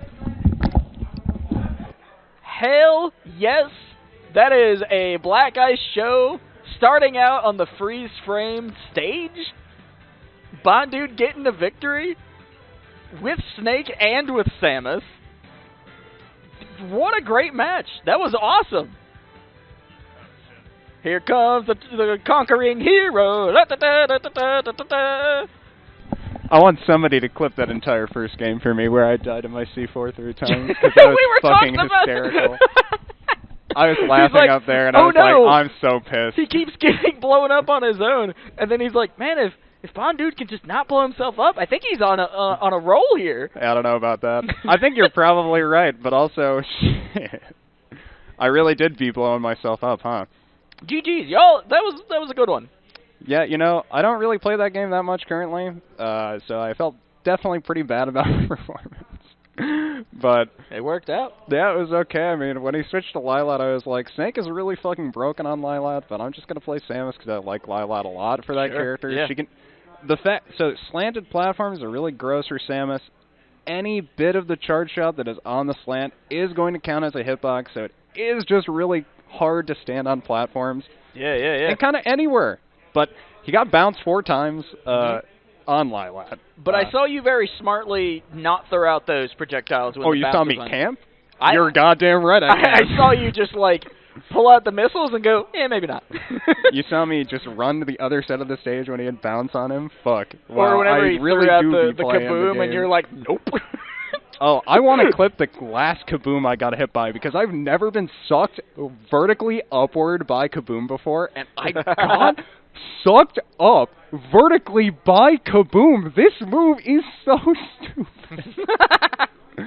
But GG. Yeah. I hate playing against Hero because I just play cheesy zoner characters, so Hero naturally is allowed to counter me. Yeah. I don't hate it because it forces me to play aggressive, play well, and not fall into hero bullshit. So Yep, you did a good job avoiding hero bullshit tonight, that first set, Congrats. the only bullshit that I didn't avoid was my own because I killed myself. You move on to fight Gaylord coming up next. I get to play against Kenny. Oh, Yep. no. Yep. Well, this should be a good one. I mean, I hope I'm not playing up on stream as well. I hope we can get Drip Disco on stream and not have me play a match because I don't want to play another match. That might be who we're getting, actually, right? I couldn't That's remember. Disco. Yeah, Yep. yeah, okay, yep. William. Oh, William. He's up on the stream. Disco and who? Where's it at? Disco and Drip. Disco and Drip. So I don't know who Drip plays. I mean, Disco is a Snake player. Yep. We've Loved having him seen on the commentating desk, actually, Yeah. while you were playing Snake. That was perfect. Excellent choice. It's really funny because he's probably the best person to replace me in the venue, not just for commentary, but just in general because he and I do look very much alike. Sure. Or yeah. at least that's what I've been told. I've seen him. I think he's a handsome man, don't get me wrong, ladies and gentlemen, but listen, we're different people, you know.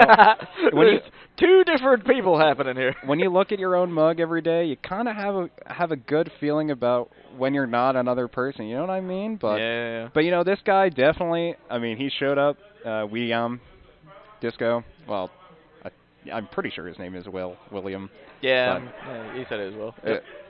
Yeah, you want me to play again? Are you prepared to play again? Yeah, I can. That's fine. All right. We don't have a co-commentator replacement this time. Yeah, that's fine. I'll make do. This will be fast, he says. To play against Kenny. Let's go. Yeah, I'm sorry to feed you into two people you played before. Well, I don't really mind that much. Like three people you know, basically, you know. Yeah, I don't really mind. It's okay. It was weird. All right, so going into Disco versus Drip. Looks like Drip might be playing. I'm not sure who Drip plays. Peach? All right, let's swap that camera over for you. Here we go. Oh, Ness? What is happening? Maybe a bit of a button check? I think we'll probably see that classy Mario, honestly. That might be who Drip plays.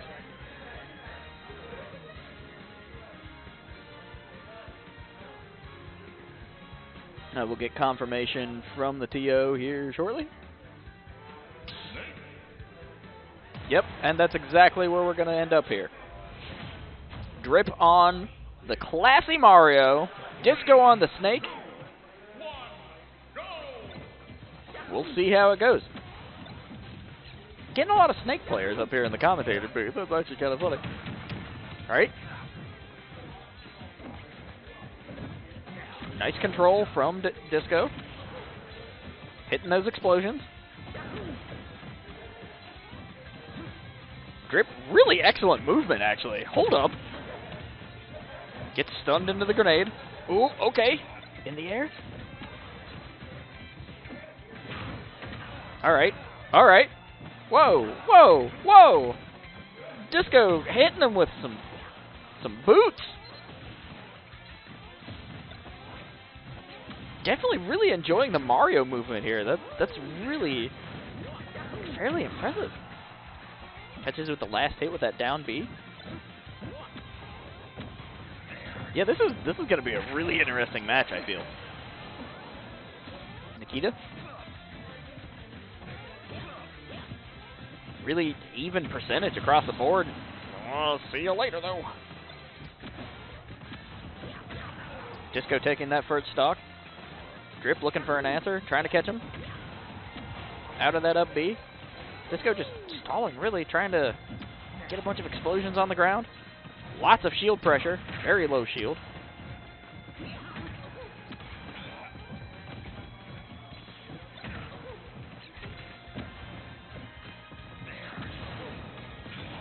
Ooh, Drip catching that mortar. Gotta get in there. Gotta make these combos happen. Disco coming in hot with a roll. Mortar in the sky. Whoa. Okay. Up smash will take it. He's got the flood ready. Push him around a little bit. Get off me.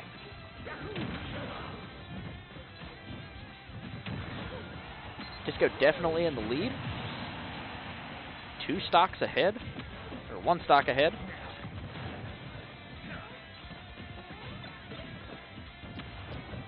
Drip has got to make some really impressive combos happen to cap this out.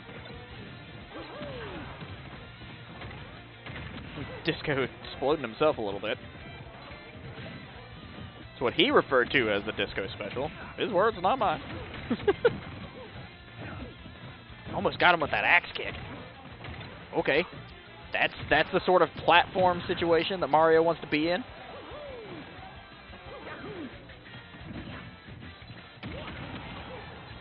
Dash into the grenade. Got one in his hand. Okay, yeah. Nice clean kill there. Drip could very well turn this around. Slides into that grenade situation. Uses a shield to pop one back. It's all about managing those explosions. Get around them. And Drip has shown really incredible movement so far. Wants to get out of that situation. Catches the grenade. Disco using that really shortened hitbox. Really smart to grab the grenade and then shield. It ends up working a lot. Okay, here we go. Here comes the... Whoa, whoa, whoa, whoa! Drip taking the game with just a really excellent play. Game 1 goes to Drip on the classy Mario. Disco taking a bit of a stretch. Get a drink. Think about what just happened. That was awesome. And while that's going on, I'm actually going to maybe even reset the capture card just to see how that goes. Mom of Disco, first time chat. Yeah. Disco definitely a very talented player. We'll see how it goes. That was an extremely close matchup.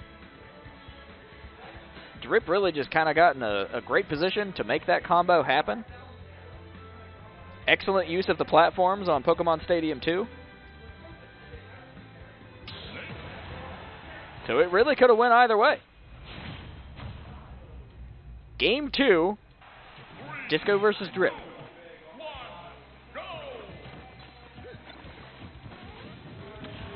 Again, really excellent movement from Drip. Here comes the upward combos. That's exactly where Drip wants to be. But Disco, playing smart, getting those explosions out there. Went for a grab. Oh, the fireball will interrupt. Went into a combo that could have been a very dangerous situation. Ooh, the spot dodge. Uses the explosion to really get kind of upwards. Man, Drip just staying on him. Going real deep for it. That's a trade. We're back in neutral, 0-0.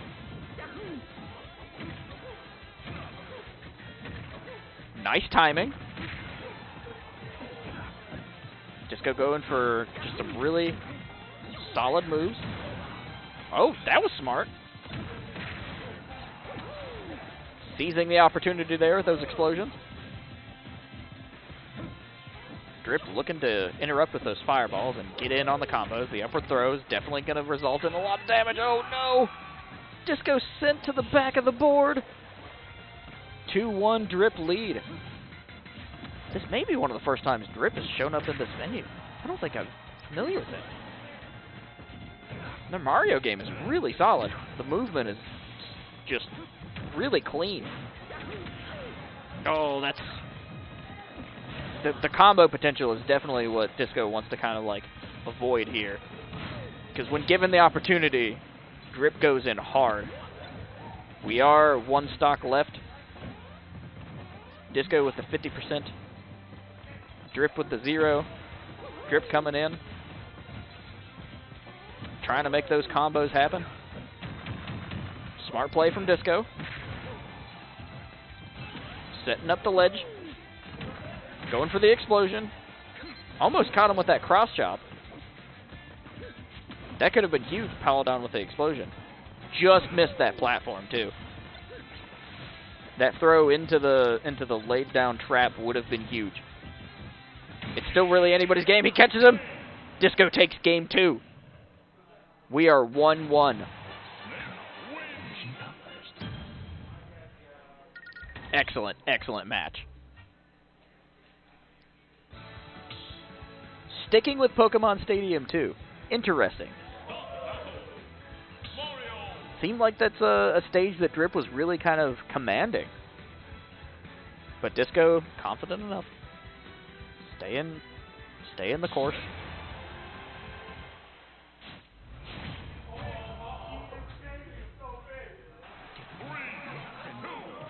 Game 3. Here we go. Immediately getting that explosion ready. Looking for those throws. Hitting them with the boots.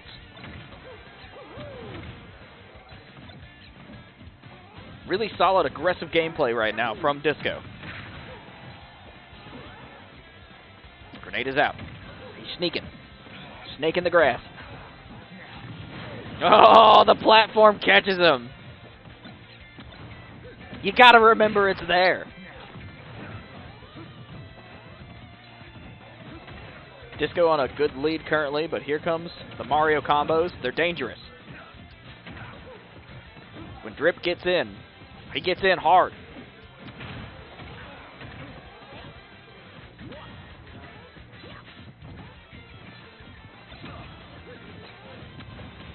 Definitely a lot of great competition here at the Freeze Frame Monthly. The culmination of Freezy Fridays. Lots of players are here looking for that big victory.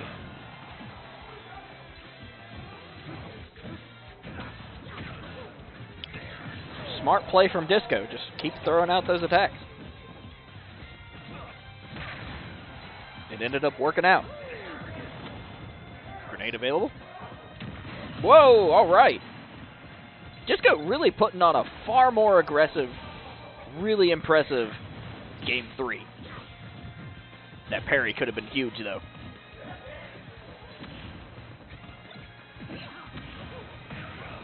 Disco looking to make a 3-stock potentially happen. It would be a really impressive win, I think. Okay, trade. Here we go. Explosions, grenades. Just clips him with that boot. Oh, Mario sends him to the left. But Snake's recovery is really excellent. Unfortunately, he didn't catch him with that kick. Mario almost eating that explosion, too. Somebody's going to eat it. Whoa! Drip firing back with really timely spike. It's anybody's game now, in my opinion. Disco in a clear advantage as far as percentage goes, but look at the percentage stack up when Drip gets a hold of him. Just really understanding of how Mario's combo game works. It's solid. It's honest. It's scary. Oh, no. Disco's still in it. Both players. Really high percent. Just looking to seal the deal. Drip with another good hit. Whoa! Disco gets the victory. 2-1. Close match.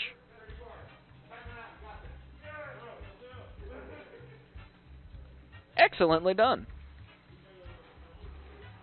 Really excited to see Drip again in the future. Just solid Mario play. Heck yes. Disco probably really excited about that victory, honestly. That was super close, but in every sense of the word. It was really cool to see Drip just like come out with these really fast, explosive combos. Definitely getting in just like the right positioning, excellent movement. Disco just playing the game exactly how he wants to play. Zone him out with those explosions. The traps. excellent play all around. Congrats to both players, I would say. Really excellent footage to kind of mull over. Coming up next, we have 34 and Llomomo.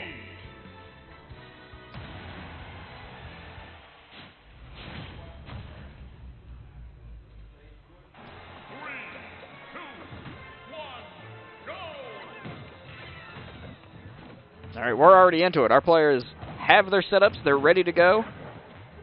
34 on Olimar, Llomomo on King DDD. Oh, interesting Gordo trade. I've not seen Llomomo come across an Olimar yet. 34 obviously being a very, very talented player. Same with Llomomo, though. Llomomo consistently getting really high placements across both Smash Bros. And Tekken 7. 34 obviously getting a victory late last night. And we'll see just how far they make it in our bracket here in Minneapolis. Black Ice. Be sure to follow us here on Twitch if you haven't already. Fairly back and forth match. It still could kind of go either way.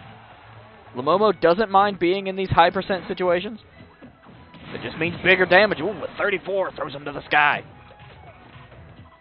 Llomomo trying to capitalize on those iframes. Couldn't quite make it happen. Eats 54%. Spits a Pikmin back at him. Interesting matchup.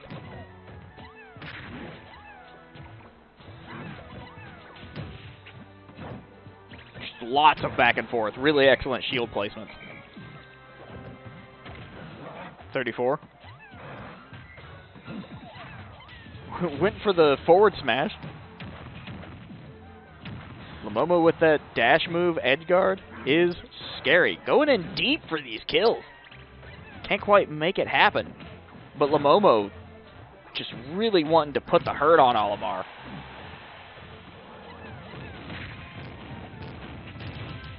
Eating extra damage on the Pikmin. Doesn't care. Trying to get the kill. The purple Pikmin hurts. The purple Pikmin's keeping things at bay. The Gordo sends him away.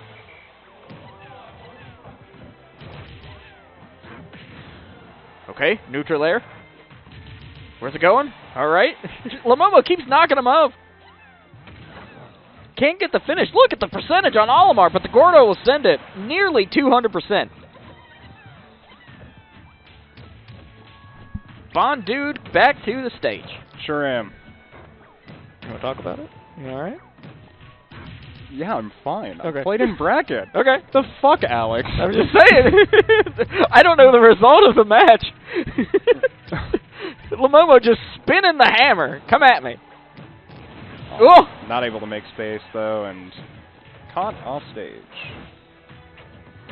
Llomomo making excellent use of these downward throw combos. Yeah, I could see how Olimar would struggle into heavy characters. Sure. Because he does die at very early percents, but DDD just has such a huge hurt box. I mean, he's taken 97 from like 5 hits. Ooh. And dies from the 6. 34 takes game 1. Rough matchup, really. 34 looking really good. I mean, truthfully, yeah. Matchup aside, 34 is looking very clean. Like he is. Yeah. He is doing a lot that is just technically difficult with Olimar, and placement-wise difficult with Olimar. Like he is playing Olimar with Pikmin placement in mind, like with Pikmin choices in mind. Like he's actually like thinking about resource management, and that's a really hard to deal with because as an optimized character, like Olimar is very scary. This character can like get away with a lot in this game. We saw it a lot in the early Ultimate meta, I would say. With more DLC coming out, definitely he's tended to struggle a little bit more because they have swords. But, I mean, in a matchup like this, I definitely think Olimar has a lot of room to succeed. But, I mean, DDD Hammer just takes apart those Pikmin. Oh my god. He puts such big hitboxes around himself that it would be very difficult to get, like, that much chip from these Pikmin. So he's got to be throwing a lot of Pikmin. And Llomomo's use of the Gordo has always just kind of been really solid. And so having that just extra hurt box flying around, excellent. Ooh, 34 early stock. That's a really early stock, yeah, for DDD. I mean, wow. This is just brutal so far. Yeah, I mean he has double purple setup now, so you can do purple smash aerials or purple smash attacks into purple aerials, and opting with the white for the most damage for the projectile.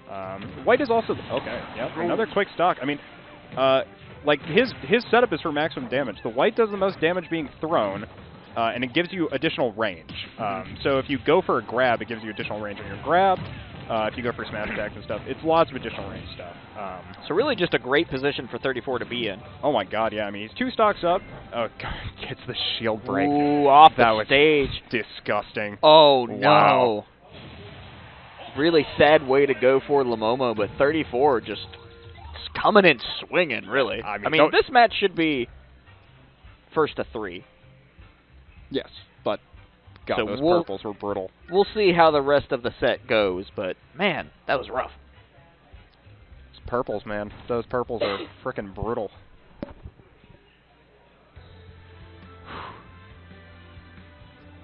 What was the result of your match, actually? Where you at? Okay. Oh, mom of disco in chat. Yeah. Love to see it. Love to see people being fans of disco in this Yeah. in this place. And he's in our other side of semifinals. So I don't. Opting for a really pick here, I think is kind of rough. It makes sense thematically when you consider the heavy characters.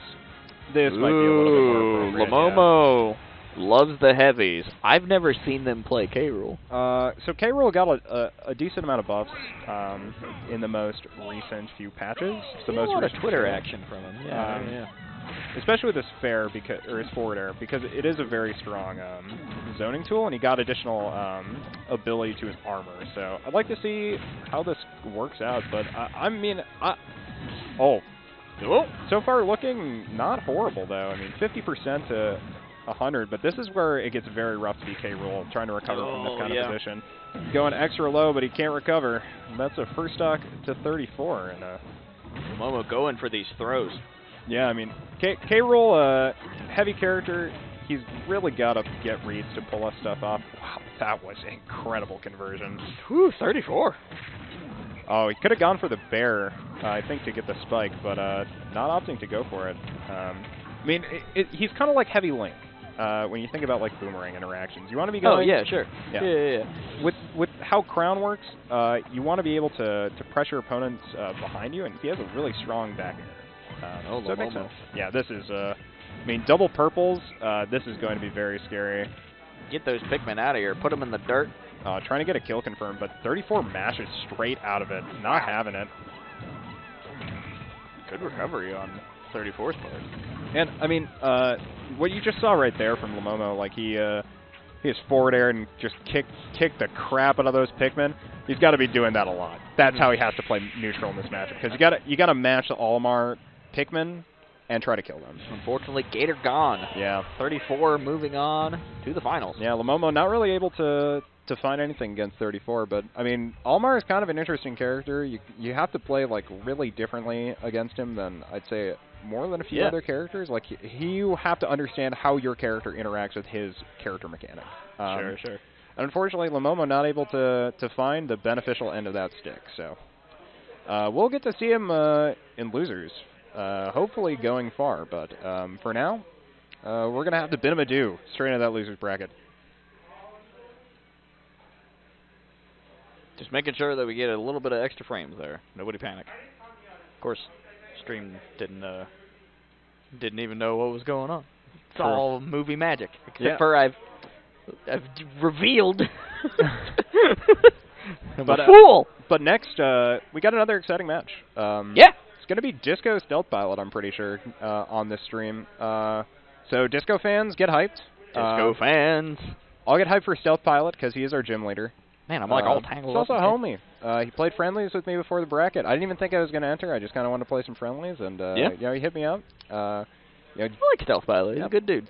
Stomped on me. I didn't even blow myself up with C4 in our friendlies, but I did it when I played in bracket. Yeah, that one's gonna be a bit of a scar, huh, for the next few days. It's so okay. The thing is like, if it wasn't funny, because it's hilarious. It is funny. It was absolutely hilarious. If it wasn't hilarious, I don't think I would have liked it nearly as much. Sure, sure, sure. But it was just very funny to me that I blew myself up 3 times with C4 in, you know, a pretty short set, all things considered, and won the set. We've had some really exciting sets on stream today. I mean, obviously, there's a bunch of it happening outside of the stream, but I got to tell you, almost every match we've had on stream has been really good. I have to do a clip. I did get a clip from my one streamed match where I got a really far Nikita, I guess. But apart from that, I mean, it was a big spaghetti fest for me. But it was fun. I'm happy I got to enter. I mean, 34 paid for my entrance. Yeah, shout-outs to 34. Yeah, he really wanted this to be a PR event, so he could make PR, and also so he could win another PR tournament in Minnesota. So, you know, kudos to him, and you know, he's playing the game. You know, he's putting me on there, putting me on the spot. I get blown up. Cheers honestly, to 34. You know, I got blown up 3 times by C4, and it's all thanks to 34. Thank you. Not on my own play at all. All thanks to 34. Thank you very much, sir. But now, we're going to get to see Stealth Pilot's up against Disco here pretty soon. Looks like both players just getting set up now. Yep, Stealth Pilot probably going for Bowser, one would expect. Would love to see the Jigglypuff, though. That'd be a bit of a change-up. I talked to him before bracket. Yeah? Yeah. Has he got another character? Not really, no. He has a couple of other characters who he can play, but I've been watching a lot of Hungrybox play that Jigglypuff. Man, Jigglypuff is scary. That's something really interesting about this game is each character kind of has a lot of stuff. Yeah. That you just have to figure out. Yeah. I think like there are some characters that definitely have less stuff than others. I think there's still a lot of room for people to learn too. I feel like there's some nasty stuff we haven't seen yet. Yeah, I think so as well. I mean, I think like we don't have any Soras in our scene, like any like top level we have Sora. one Terry that I know of. But like I know Sora has really consistent kill confirms. Like I know we have a couple of Steves in our scene that I think Steve is a very solid character. Steve is cool. All right, Mr. Cowabunga himself up to the plate. Disco on the snake, more than likely. I'd be interested to see if he would opt for another character in this matchup, because I think Snake is very solid to Bowser. Sure. Oh my god, now that I just realized it, Stealth Pilot has good warm-up for this match. Yeah, because you prepared him. So Disco loses. This is your fault. That's so funny. Stealth Pilot and I played for like an hour maybe, and I was just playing Snake again pretty much. That's so funny. Yeah, a lot of friendly matches are going on. I'd look over and y'all would still be playing. I'm like, you're cooking up something. I don't know what y'all are preparing for. I know for a fact Stealth Pilot's got some matchup experience against Snake, but he hasn't. Not a Snake that's this good. So as we get into it, let's see how we're going. This goes good. Here we go. Yeah, the neutral there from the Bowser, coming down with the slams. Oh. Yeah, and Disco holds stage with his C4 very well. Gotta watch those grenades, man. Flame to clear him. Almost a shield poke. Woo. No, that'll always shield poke there. Oh, getting the F smash. Whoa. That's the Stealth Pilot classic. All right. Whoa. Okay. Man, Stealth Pilot's so much fun because I like Bowser. Yeah. I mean, I figured out some more stuff about Bowser today as well. Cool. From Stealth Pilot, so I know it's confirmed Bowser stuff. It's not just like I got hit by that. Yeah, it's like actually. Yeah. Oh my. Yeah. Nice. I mean that won't kill till probably about 130. On side platform, he's like always going to be aiming for it on those. Okay, going for the Nikita here. He gets it. He's going to try to aim for underneath the shell. Okay. Yep. Very smart. Just going for these up smashes. Put a bunch of mortars. That's like a pre-patch ledge trap.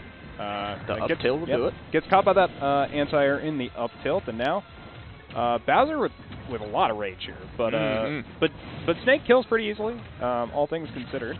So see if he can finish the stock up and prevent Stealth Pilot from getting any more extra percent. Try to get those explosive through while he had the end lag on the flames. Oh. Okay. Yeah, put his hand on the Nikita rocket. Yeah, and I mean, Stealth Pilot is playing this matchup exactly how he should. Yeah. If Snake is behind, don't approach him, because you're only going to be sad. All right. But he gets the stock, 24% on this snake. I mean, doing very well so far, I'd say. Oh, nice. Gets the 50% conversion off that. Wow. You love to see it. Yeah, and forces him into shield as well with that ledge trap. Getting the timing. All right, putting on the shield pressure. Oh. Just going for it. Oh, the smash, They're the just forward trading smash those trade. smashes. Oh, did you see the jiggle? Yep.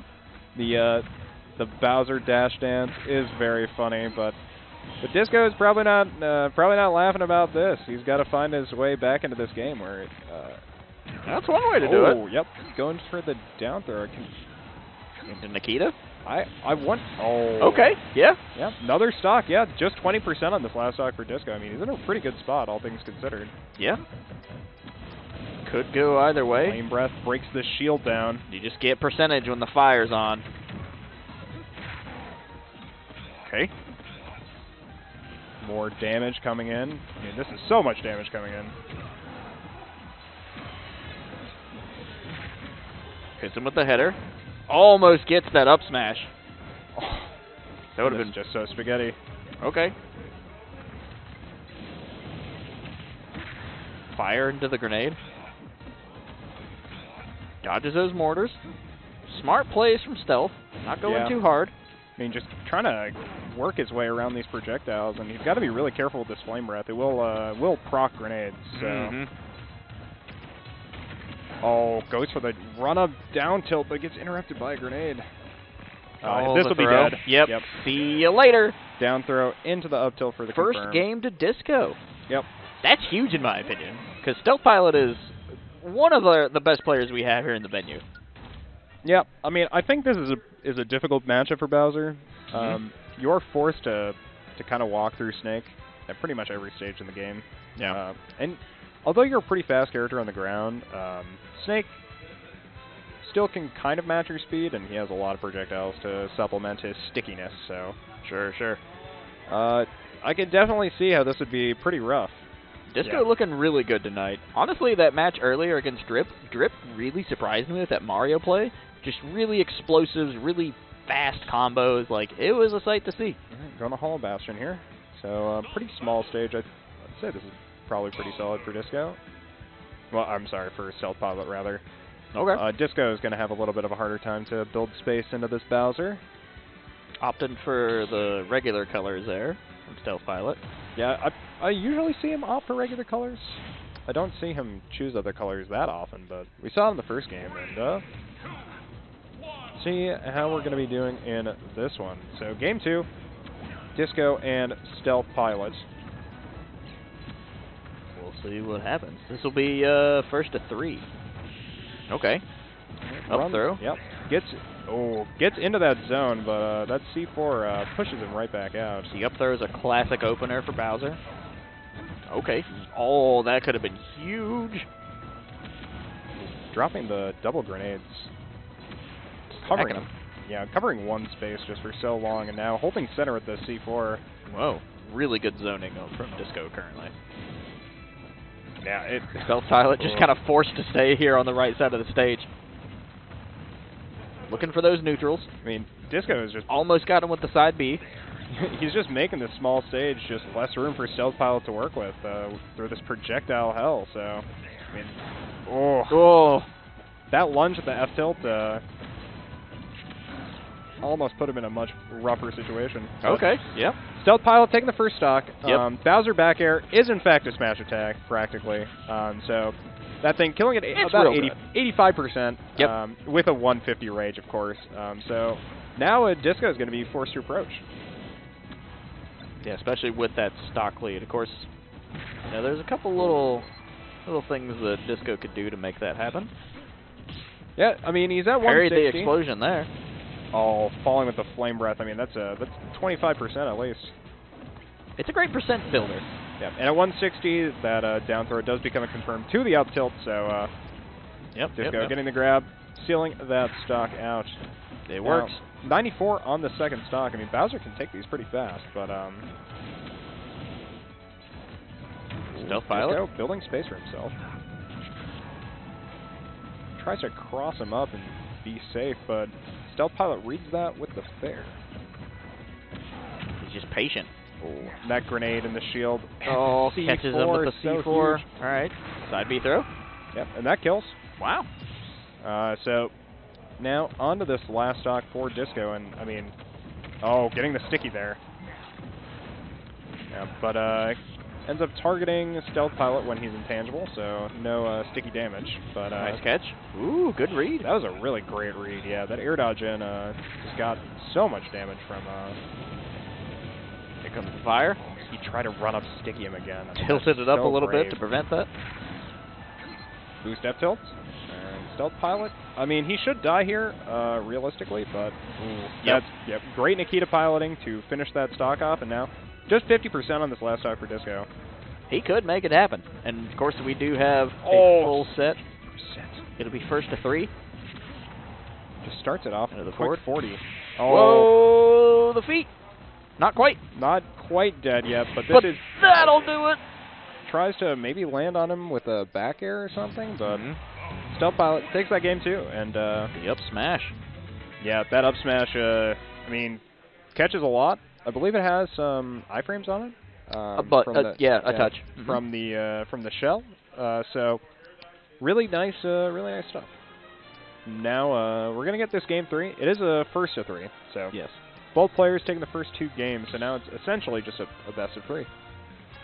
Head back to Back to Pokemon PS2. Stadium, which I think I like more for Disco. He wants to have more room to kind of run around.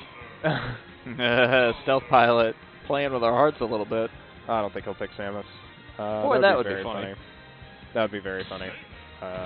Also completely unexpected by me. Mostly because, I mean, I think the matchup is playable for Samus, but I don't know if Stealth Pilot plays Samus. I think the matchup is hard for Samus. I don't think I've seen Stealth Pilot play anything but Bowser, which I applaud. I like a good main. That was really close to being a rough bit of percent for Disco, but now All right, catches him with that command throw. at almost 40%. Went for the up smash. Oh, parry action. Slipping and sliding around. He's a greased up turtle, man, I tell you what. I mean, this is exactly what we'd expect to see. Yeah, I mean, Disco building space for himself, and Stealth Pilot trying to find a way in, but also knowing he doesn't have to because he has a percent lead. Yeah, but it's only a matter of time. That's the worst part about it. See, with some of these characters, like K-Rool, you can kind of really afford to not approach on. Yeah, I really like this from Disco. Ooh, that was smart. He should just be full-on camping. Like, it's so much better just to full-on camp against Bowser. The only issue is if he reads you while you're camping, then it's just really, really bad. You just can't play defensive and be a camper. You just have to know when to play aggressive when you're playing campy. And that's something I think Disco is probably really good at. Yeah. Okay. But, really close to getting Battle that Sun to stock. the left. I Very think close. if that was on that one of those side platforms, that actually might have killed. Yeah, very well could have. The tilt? up tilt will do it. Yep, gets that close up tilt, really high percent, but the move has a lot of knockback anyway. It's a great move. Honestly, Bowser just has these really great coverage options when it comes to these big claws. Oh yeah, he's big. This guy's freaking big. He's a big boy. This guy's freaking big. He's got lots of big hitbox. Going for his own grenade combo there. Would have been really cool to see. Okay. That was a really great catch. Yeah, catching the 2-frame with the explosion on the ground from the Nikita, so he didn't even need to go That's straight not for easy the to ledge. do. Yeah, it's not super easy. Yeah. Great timing. Oh, going for the 2-frame again. That one, trying to go for a lethal one, I will say. Or another lethal one, but a lethal one from 47%. Just Down throw. hilarious. Tried to hit him with the butt bomb. Not quite. 2 fast options there. You've got the down A, and then you've got the down B, both of which come down at different speeds, have slightly different properties, but still a great way to just slam Bowser's girth into the dirt. Yeah, it's also a good way to help him to land. In some matchups, I mean, he really does struggle to land, so even just that... Oh, that was a really nice Nikita. I really like doing that insta-drop one if you're trying to just land straight somewhere on the stage. Sure. Gives you a nice... Whoa! Whoa! Wow, catches the boost in with that up tilt as well. I mean, that's so massive. That cleared up a stock I don't know if Disco is going to be able to get. That's really a great situation for Disco. Yeah, this is so... I mean, he doesn't have to approach now. He can just sit. That's so big. And now you're watching Stealth kind of react to that. He's running in a lot more. Yeah, he understands that he is not in the position where he can afford to camp Snake. No, he needs to get in there and just put the hurt on. Oh, God. That's one way to do it. God, Snake going for the F smash, but getting countered by the command grab. Oh, and able to cover himself with an explosive for landing as well. I mean, Disco's in a really great spot off of that one up tilt. Agreed. Wow. Okay. Stealth Pilot should die off this, potentially. Yeah, he'll be dead off this. It's going to be hard to get back. Barely making it. Oh, went for... I wonder if that was like a misinput pivot grab, but like... Potentially. And Stealth Pilot's got a long way to go to win this match. Yeah, seriously, he's got to work through an entire stock. And with Snake having such great recovery, it's going to be tough. Great recovery, especially in this matchup. Yeah, really great. Oh my God, great range and really great options to pressure. It's another game for Disco. Disco takes game 3. I mean, I feel bad for Stealth Pilot because he just went for a committal option that he got. I mean, to be honest, Disco is a frickin' Chad. He contested a Bowser boost F tilt with Snake up tilt. And it worked. Like, he just crushed it with that. The bravery on this man. So, wow. Now he's got the lead. This is 2-1 in the set. And cool match. Yeah, I mean, this has definitely been on. Honestly, I still think it could go either way, but I'm really kind of cheering for Disco tonight. Yeah, I think so as well. I mean, it's really hard for me to say. I would like to see Stealth Pilot win, but I mean, with how I always like to see Stealth Pilot win. With how Disco's been playing so far, like, he is looking so good against Stealth Pilot. Yeah, Disco's making an excellent run for the finals. Because the winner here. Oh my God, that was so. Whoa. He almost went for the dirtiest, but instead, I mean, now it's actually a favorable percent for Stealth Pilot. So. And both these players really just came out swinging there at the start. Oh, and catches him at the very top of that hitbox. Oh, trying to go for a... Stealth was going low for it. Yeah. So he had his C4 stuck on the stage, so he actually... It would have taken too long for him to explode and then drop another C4 and blow it up again, so... Tries to go for the grenade recovery, but can't pull it out. And unfortunately, that's first stock over to Stealth Pilot. Yep. 54% on this stock for Disco. Definitely don't want to have Bowser to get that lead, but that's the situation Disco finds themselves in now.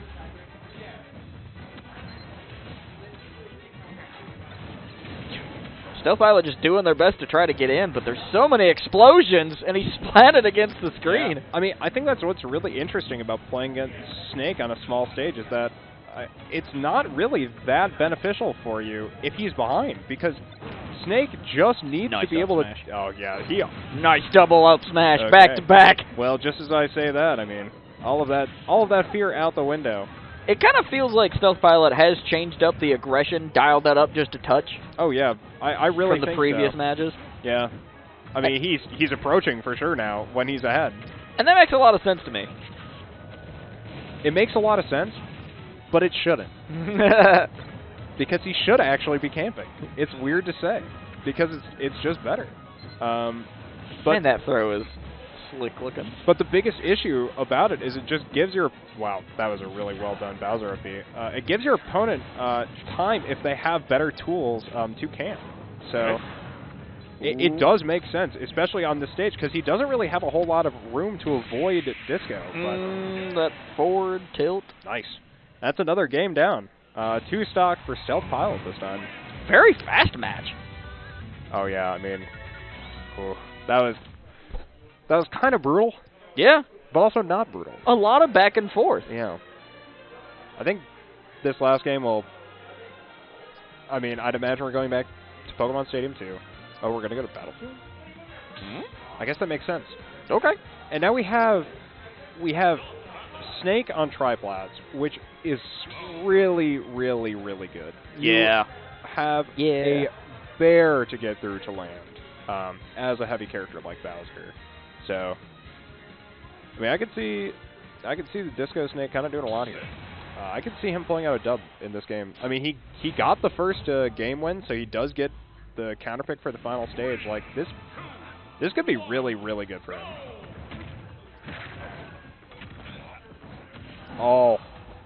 Nice 46, open. yeah, 46% so far, just off that one conversion. And now 76. yeah, he's got plenty of room to Whoa, work Disco. Making a great argument for the win here. with. That was a bold F smash. Whoa, okay. Wow, what a ledge Disco. trap. Or what a oh god, I mean, what just a setup. Like, that setup on the top platform for the insta-kill, that's kind of one of the reasons Snake is so good on this stage. Stealth just staying on him, though. Yeah, but, wow. Like, come here. I think, I hunger. wow, that interaction was actually just crazy. I think Disco lived because his grenade exploded, and when he was coming back, the only reason he died is because the up air hitbox got extended by the Nikita, so, I mean, those two interactions, although favorable for players in either direction, now has just turned this game into kind of a even on this next stock, but now it's not at all. Disco's got such a great lead on him in percentage. So appropriately, both these players are so explosive. Oh, went for the shield break. Yeah. See ya! And that's a free stock. It's a Stealth Pilot classic.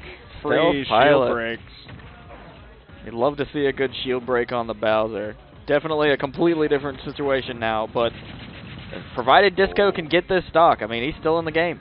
Unsafe area on shield. Go into the up B. Up B is one of the great defensive weapons in Bowser's arsenal. Yep, that especially whirling out of fortress. Hit him with a little chili pepper. Yeah, but now Snake has just got to try to get in now, and Stealth wants it. he's got to go. He's for like, the I super will recovery. risk for this. Now that Disco is not. Disco is not out of it yet. Uh-oh. So well spaced. Uh-oh. I blew myself up so many times with C4s that I wish I could have spaced like that. Shit. Really great position, but it's still, like, not looking good for Disco. He's got really high percentage. He's got to make these big hits, but there's that forward tilt on the forward roll tilt. Stealth Pilot. Hit him with the punch. Good match. That was just brutal for Disco. I mean, if you're Disco, you're probably sad because Oh, yeah. I would be sad too. I'm sad right now, kind of watching that. Damn. I mean, that was a great read from Stealth Pilot though with the character. I mean, gets the hard read for the shield break. Like, Listen here, you. just so perfect. So, Stealth Pilot's going to be moving on to play 34 in our winners finals. Yeah. Which, that'll be fun, because 34 is definitely an extremely talented player. And that's exactly what we're going into now. Stealth Pilot versus 34. Oh, no. Are you Now, ready for this? so this is going to be, like, really weird, I think. So, I'm not sure how 34 is going to approach this matchup. If he is going to play super campy, or if he is going to take Bowser at face value.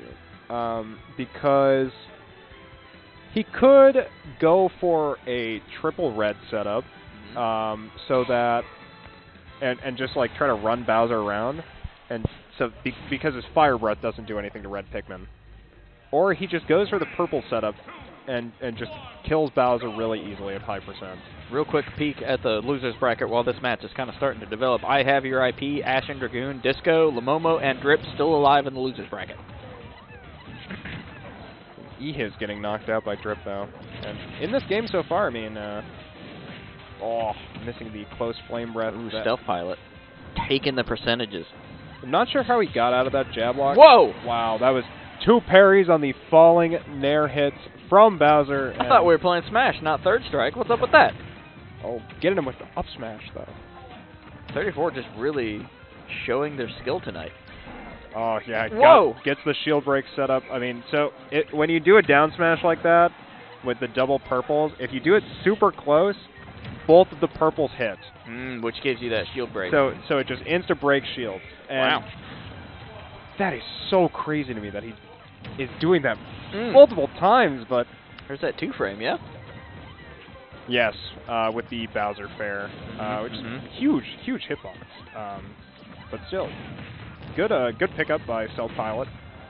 But now Use those nairs to clear the Pikmin. Now is where another situation of playing against a projectile character where you're just going to get outranged if you're behind, because you're forced to approach. Man, 34 just really putting the hurt on Stealth Pilot tonight. Holy crap! Landing on stage with that flame breath and it not hitting is a sad Bowser. Okay, he's close, catching this fire. Yeah, I mean, he's really kind of just fishing with the fire for percent.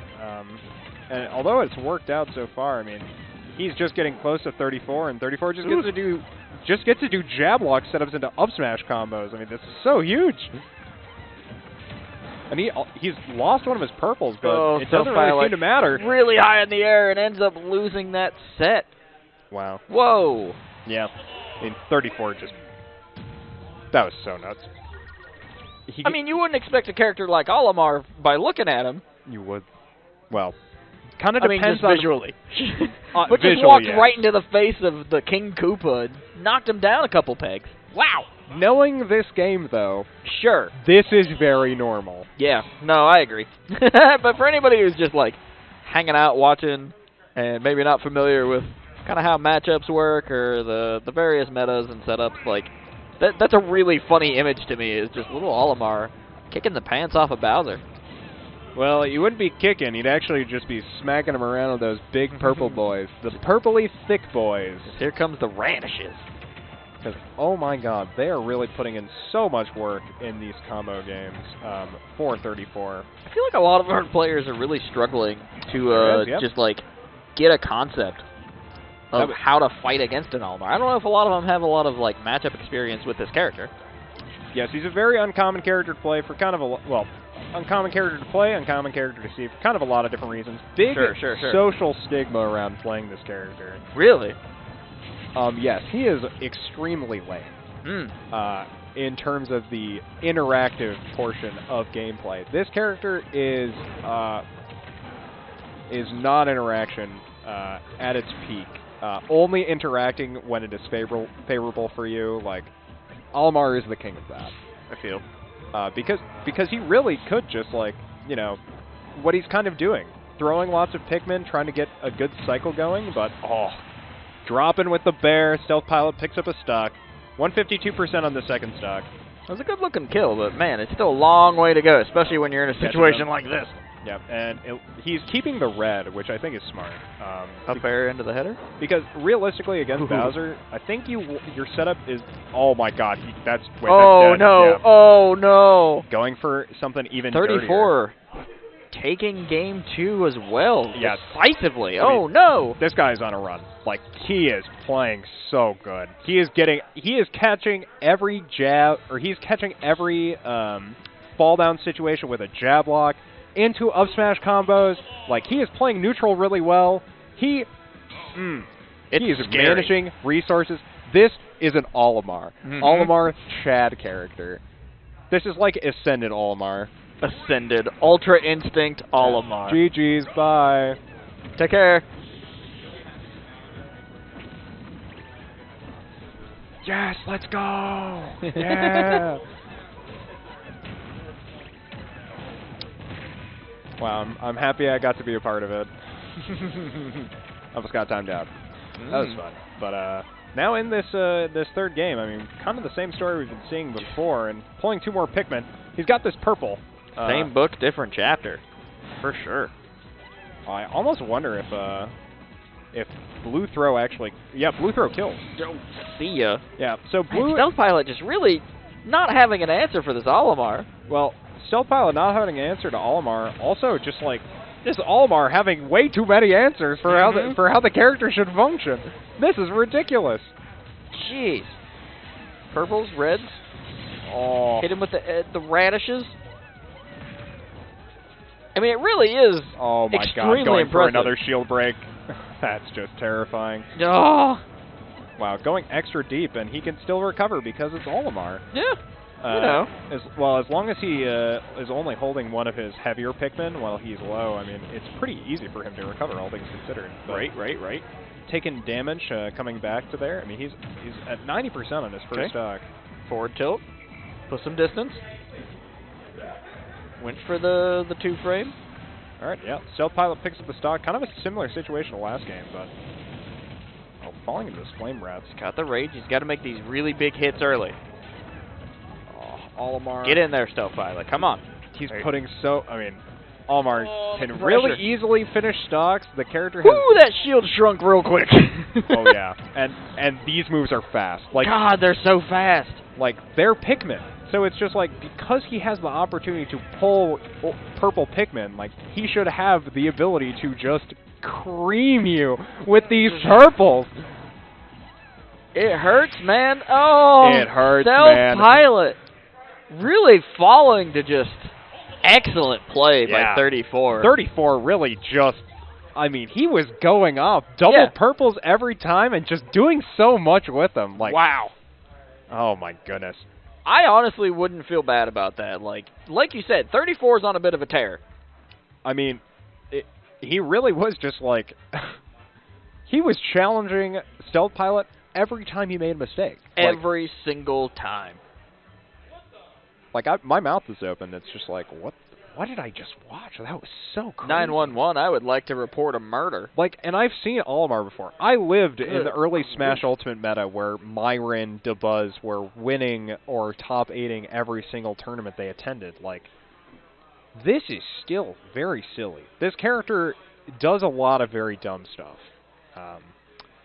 Yeah, he's kind of like Game & Watch to me, in a way, but different, of course. All right, so it looks like we are going to be going into Llomomo versus Drip. I'm really excited about this match. Drip being a player that I didn't expect to, like, just have such really kind of fast-paced, like 0 to 60 sort of combos. So I'm excited to see where it goes. Let's get into it. Yeah, I'm pretty sure Drip is a regular in the Minnesota scene, and his Mario is pretty well known. But I think this is the first time I'm seeing this. Yeah. I haven't heard anything from Drip since, I'd say, or maybe on Twitter, since, well, I probably heard something on Twitter from him in 2021, but maybe the last time being in 2019, maybe. But now, heading into this game, like... Here we go. It's those up air combos capping with the punch. Yep. I mean, that's kind of like our situation is going to be. It is the Mario bread and butter, to be fair. Yeah, Llomomo has a lot of individual hits that are going to do a lot of percents, and Mario can kind of just take DDD wherever he wants. Yep. You know, he can take him to the store, take him off the stage, just do kind of whatever. So it'll all kind of be on which player is able to do their thing better. Pushing him away. The flood just like sending him away from that down B. Interesting. Llomomo. Watch him.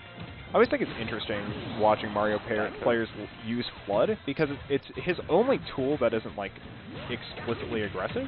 Sure, yeah, it is definitely a defense option. It's just a zoning tool. Well, Put him over there. I guess all of his specials are more defensive options, but side B turns him around and reflects projectiles. Llomomo going for the hard read there, but instead getting stuck at disadvantage again a little bit. But okay, Llomomo keeping him away, throwing out the Gordo, going low. Llomomo really going for those lows tonight. I mean, Drip tries to contest Llomomo going low and ends up being unable to recover. So that offstage play works out for Llomomo, and it's a stock down for him. Only 82 on the second stock as well. A sizable amount of additional knockback, I'd say. Lots of defenses, backs and forth. Looking for the opening. Love that neutral. Yeah, I mean, this, like, trading aerials into DD, like, this is super favorable for Llomomo because Mario really just wants to be able to get these, like, longer conversions because Llomomo is really big. Yeah. And Mario's hitboxes come out really fast. But... Approaching with the Gordo. Yeah, I mean, Llomomo is playing really consistent neutral to come back in this game. I mean... They're both on 2 stocks. It's about a 60% differential. 50 maybe. Okay. Barely missing that up smash. Gordo sends it back. Whoa, that could have been big. Yep. And very little shield. Wisely not messing around that DDD, but yep. They trade up smashes, and now Llomomo is going to find himself in the lead. Pretty great situation for Llomomo to be in. Like I've been saying all night, he's fine when the percentage is high. Don't worry about Llomomo. He'll find a way. Yeah, especially against a character like Mario, who I will say kind of struggles to kill without getting like an explicit read. Nice He down has, throw two-piece. he has his back throw, but yeah, he kind of gets stuck to find a jab lock or another combo. Oh. The back air won't kill unless it's by ledge right now. 170 Oh, this DDD. Wow. weird interaction. Yeah, that was an extra long fall. That feels like it shouldn't have worked like that. That was strange. Llomomo's feeling like you maybe have to like think about that one for a second. Puts the Gordo on the edge. Yep. Great place for it. Yeah, he's really got to be careful throwing that Gordo, though, because it can get reflected by a move or by cape. Yeah, cape or flood. Which can also give you some protection against some of DDD's less... oh my god. Oh. I say, oh my goodness, as the Mario up tilt. This is what I'm saying. You gotta watch Drip. Smash 4 jokes, Smash 4 jokes. Mario used to just be able to do like 9 up tilts in a row for a combo. It's just, yeah, silly. Oh. There's definitely a bunch of... Wow! See what I mean? What a great when finisher. Drip gets in, he gets in. Yeah. Jeez. Yeah, really nice from Drip. The classy Mario might just make a run back into the winner circle against 34. I mean, has Drip played 34 at all this set? Oh, I feel like it would be really hard for Mario to succeed. I actually think maybe a better chance than a lot of other characters, but no, they haven't played yet. Interesting. The drama. Whoa! Switch to Greninja. Weird. I mean, I there's a pink frog on the field. I think this is very strange. I don't know how Greninja plays, dude. Aside from up air drag downs and spacing fair. Okay, yeah. But I mean, I think Greninja actually does very well against a different class of character than heavies. You think this is preparation for 34, perhaps? Greninja is a playable matchup into 34, but I don't think so. I mean, I think... I wonder what the reasoning is. I mean, I know Mario is better than Greninja into Olimar, because Mario can interact with Olimar with Cape. Right. So his smash attacks get reflected. Right. Because they're Pikmin. What is the logic behind this one? I don't think it's a... Okay. I think it's a rough pick in this matchup, because you really have... Like, on Greninja, you have to really be able to get consistent follow-throughs and long strings to really get your percent. And if you're going to be trading hitboxes against a character like DDD, you're almost never going to be coming out on top unless you're trading like unless you're trading like that. Sure. But you have to be trading like that like every time. Yeah. Where it's just you got to be really consistent. You're going to a jab lock setup and you're going for like another conversion with it. I think it'll be rough for Drip if that doesn't work out. But Llomomo certainly making the magic happen so far. Good lead.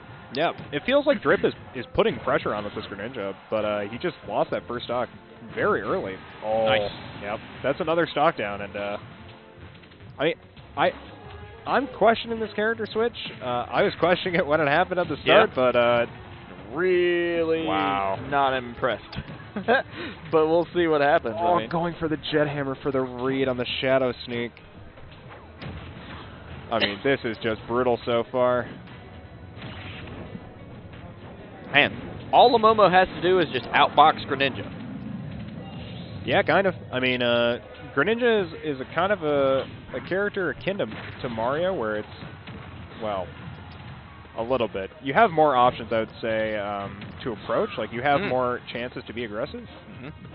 But, I mean, in this game... Okay. Yeah. Pretty good combo here. Yeah.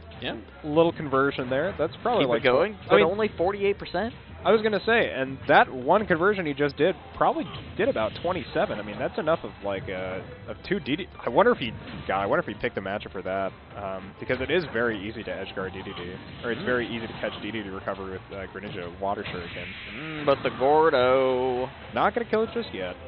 But close. Yep, very close. Oh, got the spacing you needed. Llomomo takes the game. Catches the double cross up with the up smash, and yeah, it's a game for Llomomo on that Greninja, which I didn't think it was bad. Like, it's hard to say if something is objectively good or bad when Sure. when you only see so much of it, Exactly. and when what you see of it isn't what you're looking for. Exactly. Because I'm looking for Mario. And that's what we're going back into. Drip swaps back to the top hat Mario. Like, I think this match was fine. Yeah. I think if he's trying to warm up the Greninja, like, I think that makes sense. Sure. I don't think it's in this set, though, because this seems like a hard set to play Greninja in. Because Llomomo is a player who could definitely punish why that matchup is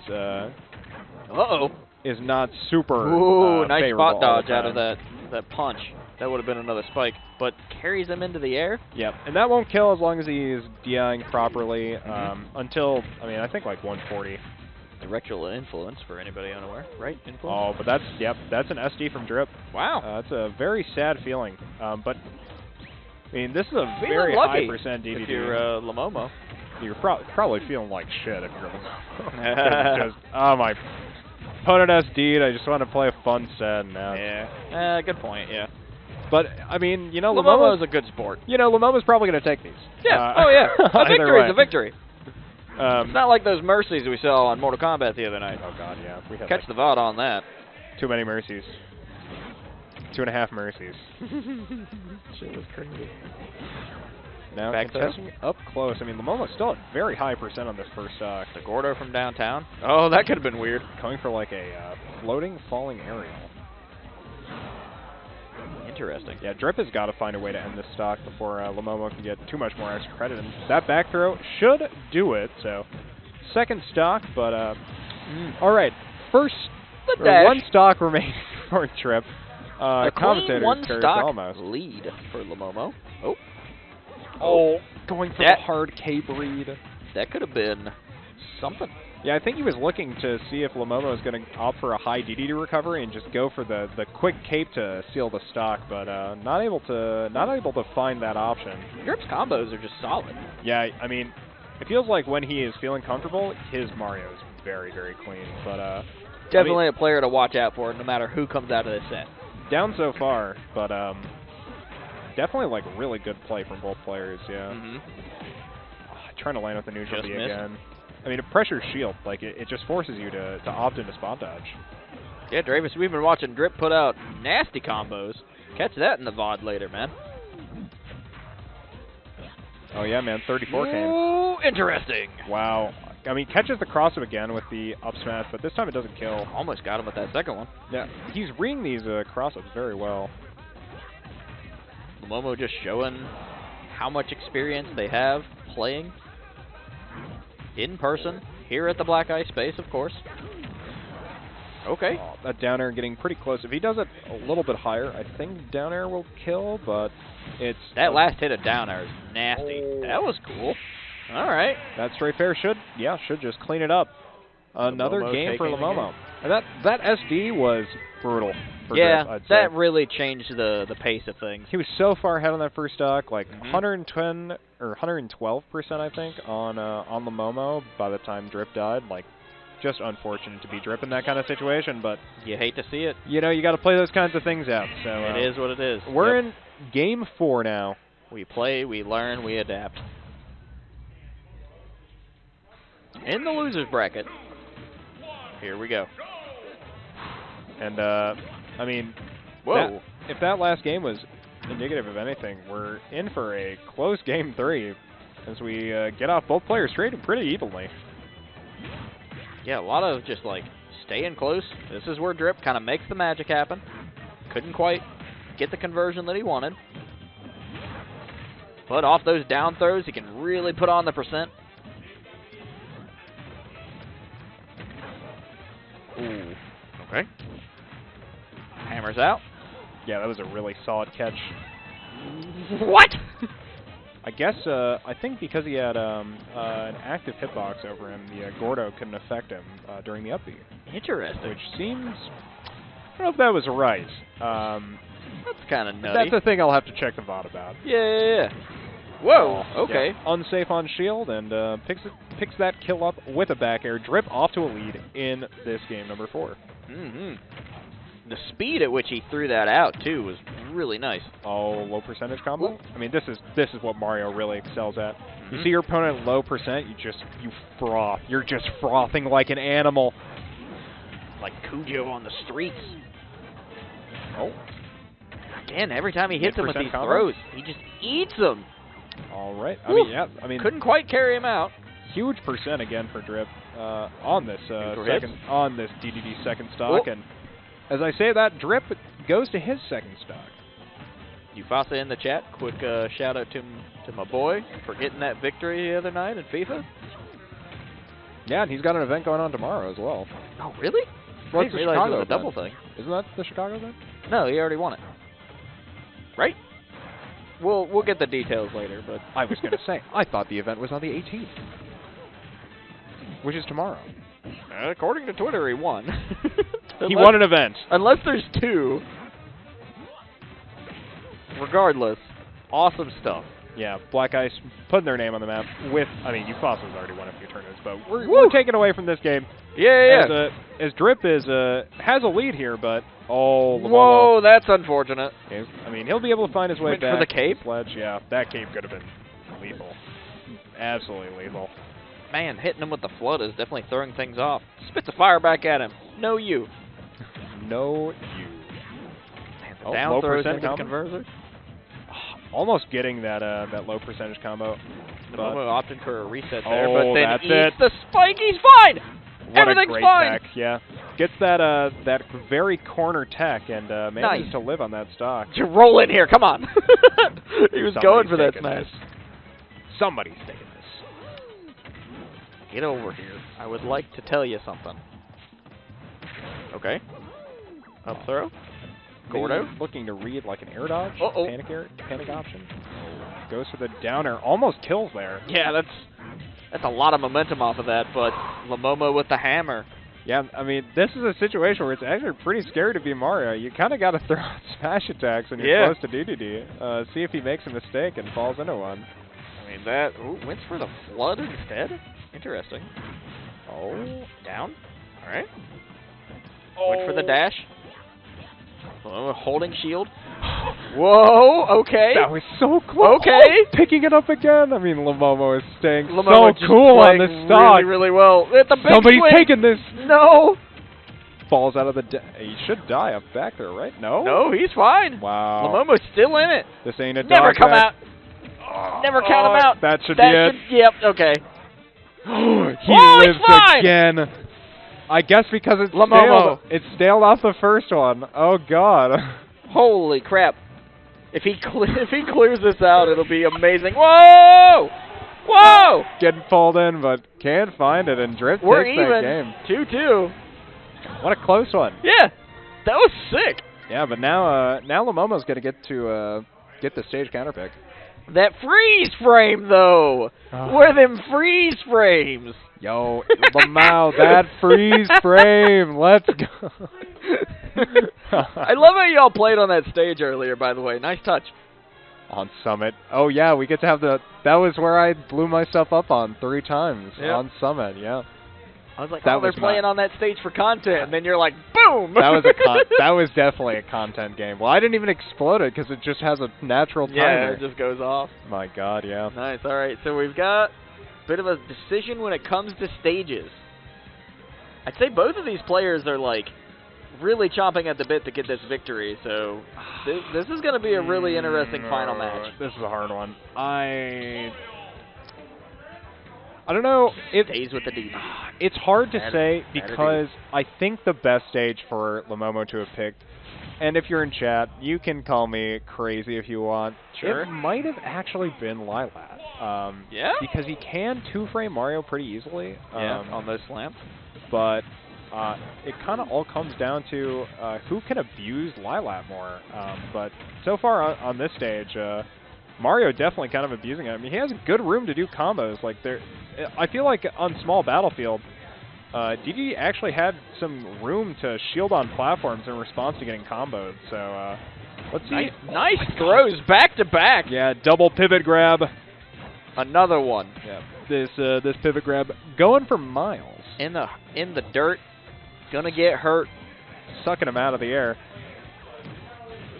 And Llomomo's DDD is always something that I enjoy watching, but the drip. The drip comes in. Oh, went for the forward smash. I was going to say, this guy do be getting the drip. Ooh, that would have hurt. Throwing out a lot of those kicks. Oh, The down special. Getting the flood on tap. that was 6 more percent, 7 more percent. He definitely would have been dead off the top there. Oh, but- okay. Oh, There you go. yeah, going for that grab, but getting scattered out with that bear. Now Llomomo off to a lead in this game. Llomomo likes hitting those jump back airs. It's a really useful tool in his belt. Oh, yeah. Tool in his belt. Bro, if I was commentating my own set, you'd get to hear me. You get to hear me that's- say a pretty similar thing about myself. That's what we need to do. We need to just give you the mic somehow, and you can just commentate while you're playing. God, that would be just pure pain for everyone involved. I can only imagine. We'll have to do like a special on it somehow. Ooh, drip. Yeah, drip evening it up 40% Catch on him with this that up smash. second stock, and Llomomo looking for grabs, but drip holding the platform for his own advantage. Lomo really fishing for grabs this set. Okay, Oh, nice. went for the spin. Gets the suck as well. Suck him up a bit. Oh, the fireball's getting a lot of traction though off drip's end. I prefer calling it suck instead of inhale. I kind of like inhale. I like the suck more. Both players going for lots Just of real grabs. close. Not afraid to get like right in their opponent's faces. Okay, return to sender. Nice shields. Neutrals. Wow, okay. Catching with the stomach on that nair, and that's going to be a stock.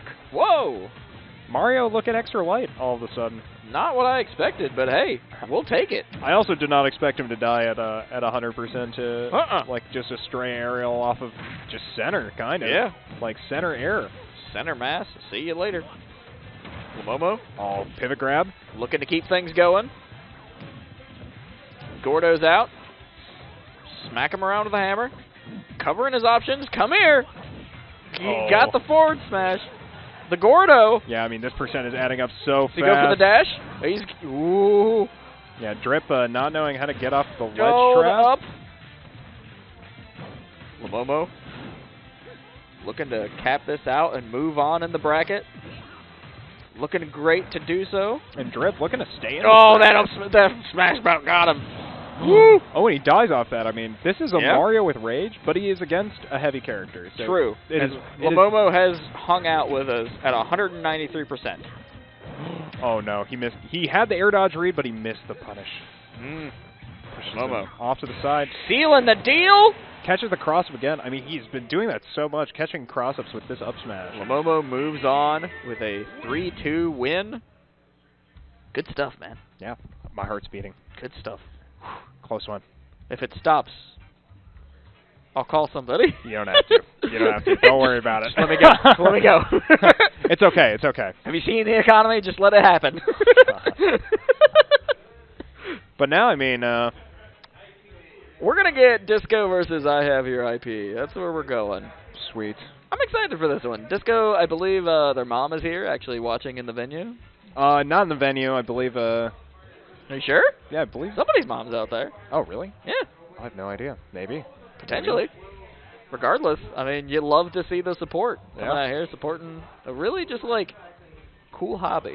Lots Cool hobby, great grassroots competitive scene. Yeah. Just a nice group of people to Nice meet social up with. event. Yeah. At the end of the day, you come into the Black Ice space, you have a good time, you meet some friends, hone your craft a little bit. Yeah. That's valuable. And you know, you either stay in bracket or you get to watch it finish. Either way, good time. And we're going to get to watch it finish sooner than later. Yeah. I mean, it's not going to be Pithra. Hey, he's playing Game & Watch, right? I mean, while Yeah, we're you waiting, can take Game & next Watch. week, our last event Oh of my December, God, the let's Sweater go. Speedway. Come down and see us on the 22nd. Yeah, 22nd of December. Starts at 4 in the space. And Disco going to be opting away from the Snake for this set. Going for Roy. Which I think makes sense. I have your IP on the Game & Watch. Game & Watch is a character that can really being annoying to play against a Snake. You kind of have to do a lot of things that are much easier to just do with Roy. And Kareem definitely liking to switch out of Banjo into this character. The Definitely higher he like gets it, in a yeah. bracket, he's like, you know what? Yeah, he's like, all right, Get me up 2 more tiers. I can Yep. win this bracket. Oh. Going for a hard hit on that shield, but Nice. I have your IP. Just doing what Game & Watch does best, but you know, it's still fairly even as far as percent is concerned. he's kind of just, I mean, he does so much because Game & Watch is just so fast. Those low pokes are real quick though on Roy. Yes. You can make a lot of things happen with that. It's actually mostly in his jab, I want to say. Yeah? Yeah, I mean, his down tilt, it's kind of just a poke.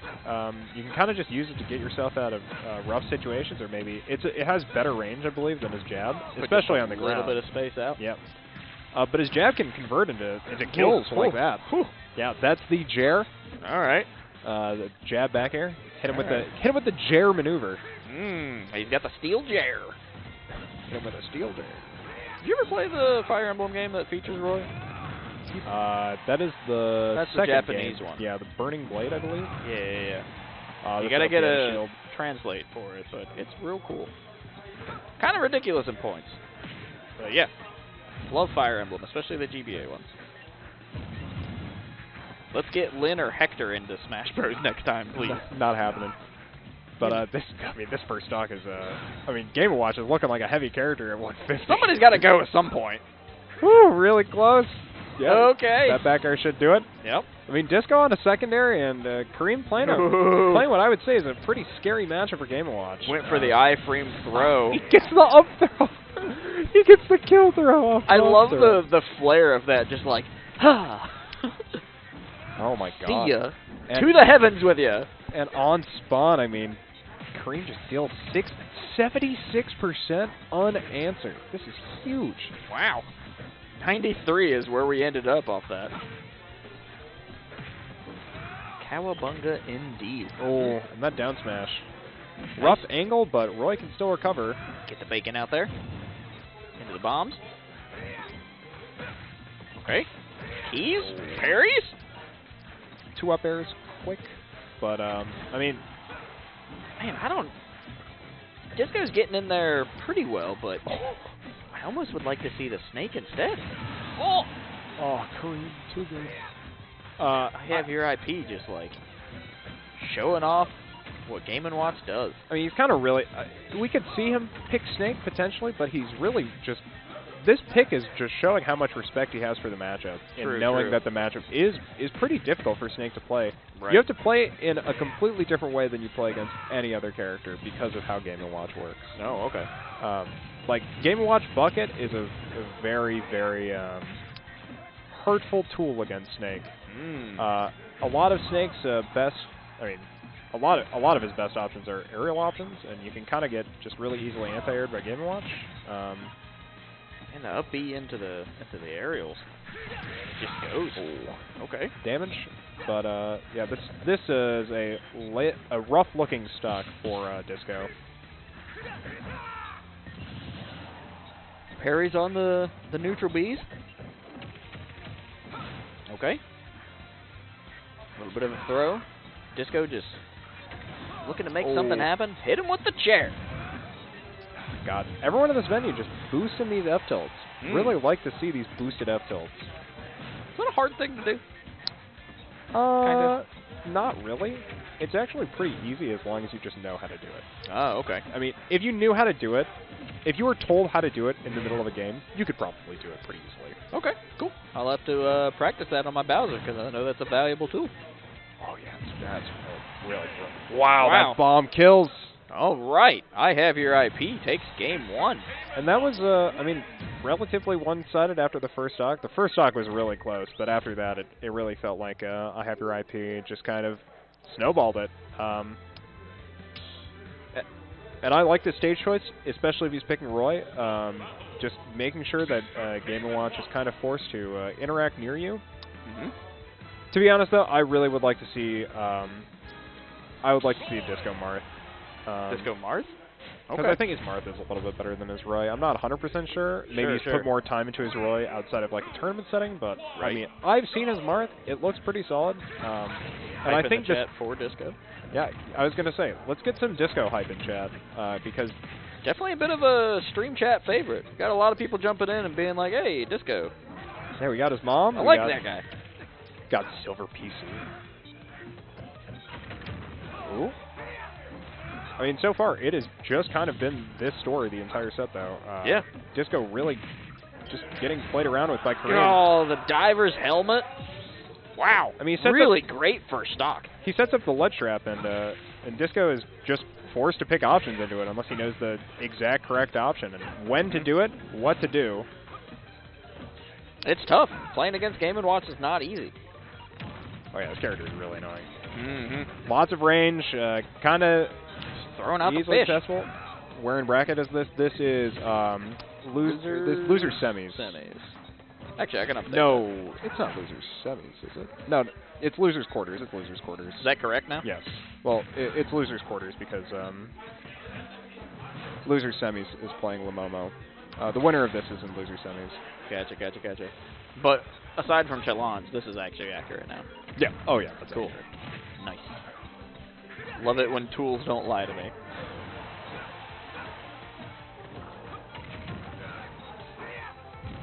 Bombs out. Bacon on the board. All right. Catches him. Stock. Yep. Catches him with the F tilt. I don't know if that was a like a missed stick grab or something like that, but Disco's got to make some momentum off of that. Yeah, 107%. I mean, he's got rage. Yeah. He could definitely try to swing an early kill, but okay. Yeah, good percent. Yeah, I mean, the closer he gets with these sword hits, just the better for him. Going for a hard read. Yeah, unlike the other Fire Emblem characters, he actually gets more damage on the meat of the blade, so to speak, rather than the point, correct? Right. Loser gets 5th here. Yeah, loser gets 5th. Yeah. And then that bracket is actually available right here. We'll throw that in the chat for you. So you can actually, like, look in there. All right, another stock for IHaveYourIP, but it's looking significantly closer than any other set. Based on that last match, I was really worried about Disco in this matchup, but it's looking better. We're coming around. Yeah, he's been using this if he this can just dancing close blade. out this stock. He's been using this dancing blade pretty well as an anti-air. Oh, that was so close to the strong hit of the dash tag. Almost got him. Going for the taunt. What is that? Does that have a hitbox? No, I think he was going for just forcing an option because he did an animation that maybe Kareem wasn't expecting. Oh, okay. Interesting. No idea, obviously, but... Yeah. Okay. Yeah. Catching the air dodge down. Disco's just got to make this last stock happen, and then he'll have a point on the board. But you got to get through IHaveYourIP. He's really putting out the bacon. Yeah, I thought he lost his jump there during the bacon, but he actually keeps it very wisely. The horizontal carry. But yeah, just a lot of offstage situations. This bacon's just rough for a Roy recovery. Blocks that bomb. Very lucky. Man, it's still, you never know, right? Oh, but the chair out of the parry will close it out. Game 2, going to IHaveYourIP. That's another game for Kareem. Against this Disco Roy.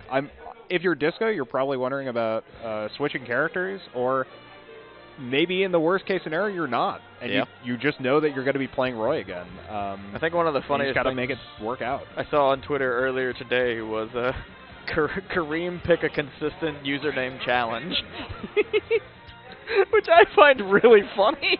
He has been in our brackets a few times as IHaveYourIP. And as Guapo Gaming as well. Yeah. Now, let's see if he sticks with something. But yeah, Disco going back to the Roy. I mean, I think it makes sense. I think it's just rough. The last two games definitely... The last game looked a lot closer, but the game before was definitely not something you'd want to personally experience. So. This could be the practice that Disco really needed to make this victory happen. It's a long way to go, but the longer he plays against him, it seems like the better he gets. Yeah, very much so. And so far in this game, I mean, he's off to the first advantage he's had in the set, I'd say. That's what I'm saying. He's starting to figure things out. We might have adaptability really come into play. Oh. Which is huge for a player. You got to learn how to really get in these matches. I mean, he's change up your style. Oh, okay. When you're playing against Game & Watch, I mean, it's really just important to know how large his moves are. Know where to give Game & Watch respect, and understand how to punish him when and understand where Game & Watch makes mistakes, because this character has really great frame data, but that doesn't mean that everything he does is perfect. Sure. Oh, so close. Man, Disco. Just looking to make some damage happen. Well, he's looking. He was looking at for a kill confirm near ledge, trying to go for a jab back air because Game & Watch is an extremely light character. Okay. I mean, he dies to that close F tilt at barely 100%. First stock goes to Disco. Keep it going. We always want. Yep. Catches him with the chair on that up B out of shield. Still fairly even. Bit of an advantage for Disco here. It's a really crazy hit from that up air, but yeah, Disco looking better than either of these other games. But he still has to go through Game & Watch. And waiting beyond Game & Watch. Oh. Either Llomomo or Drip. It's Llomomo. Oh yeah, Llomomo won that one. You're right. I'm still getting used to reading Smash GG brackets. Yeah. Trying to catch a air dodge down from Kareem, it looks like, but Okay. Ooh, barely missed that grab. yeah. All I right, mean, into the up B. and this is so good. I mean, Kareem is so good at positioning Game & Watch back air on shield so that it pretty much will always get you with the most annoying landing hitbox. So you have to respect it. But Disco, although it's been something that he's struggled with in the set, has found his stride and gets a stock there off of a tech chase. Well, off a miss tech, correctly. Now the Roy with Rage is actually going to get back on stage. This is so huge. Covers high. Nope. And gets back on stage again. I mean, oh, Roy with Rage it could be feeling pretty good. I'd say 20% more, and this is where we start seeing really ridiculous stuff. But yep, that's a boost F tilt. That's the chair coming out of nowhere, and it hurts. Even on this last stock. Oh, going for a dancing blade, but gets caught in these nairs, and now he's in the washing machine.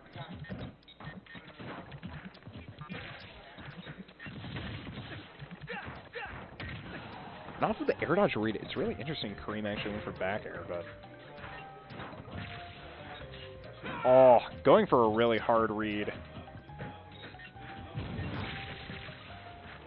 Okay, in the air. Throws Going, him out. I mean, going for the read again. He knows Kareem is good. Whoa, almost got him with the niner. Wow. That could have been ridiculous.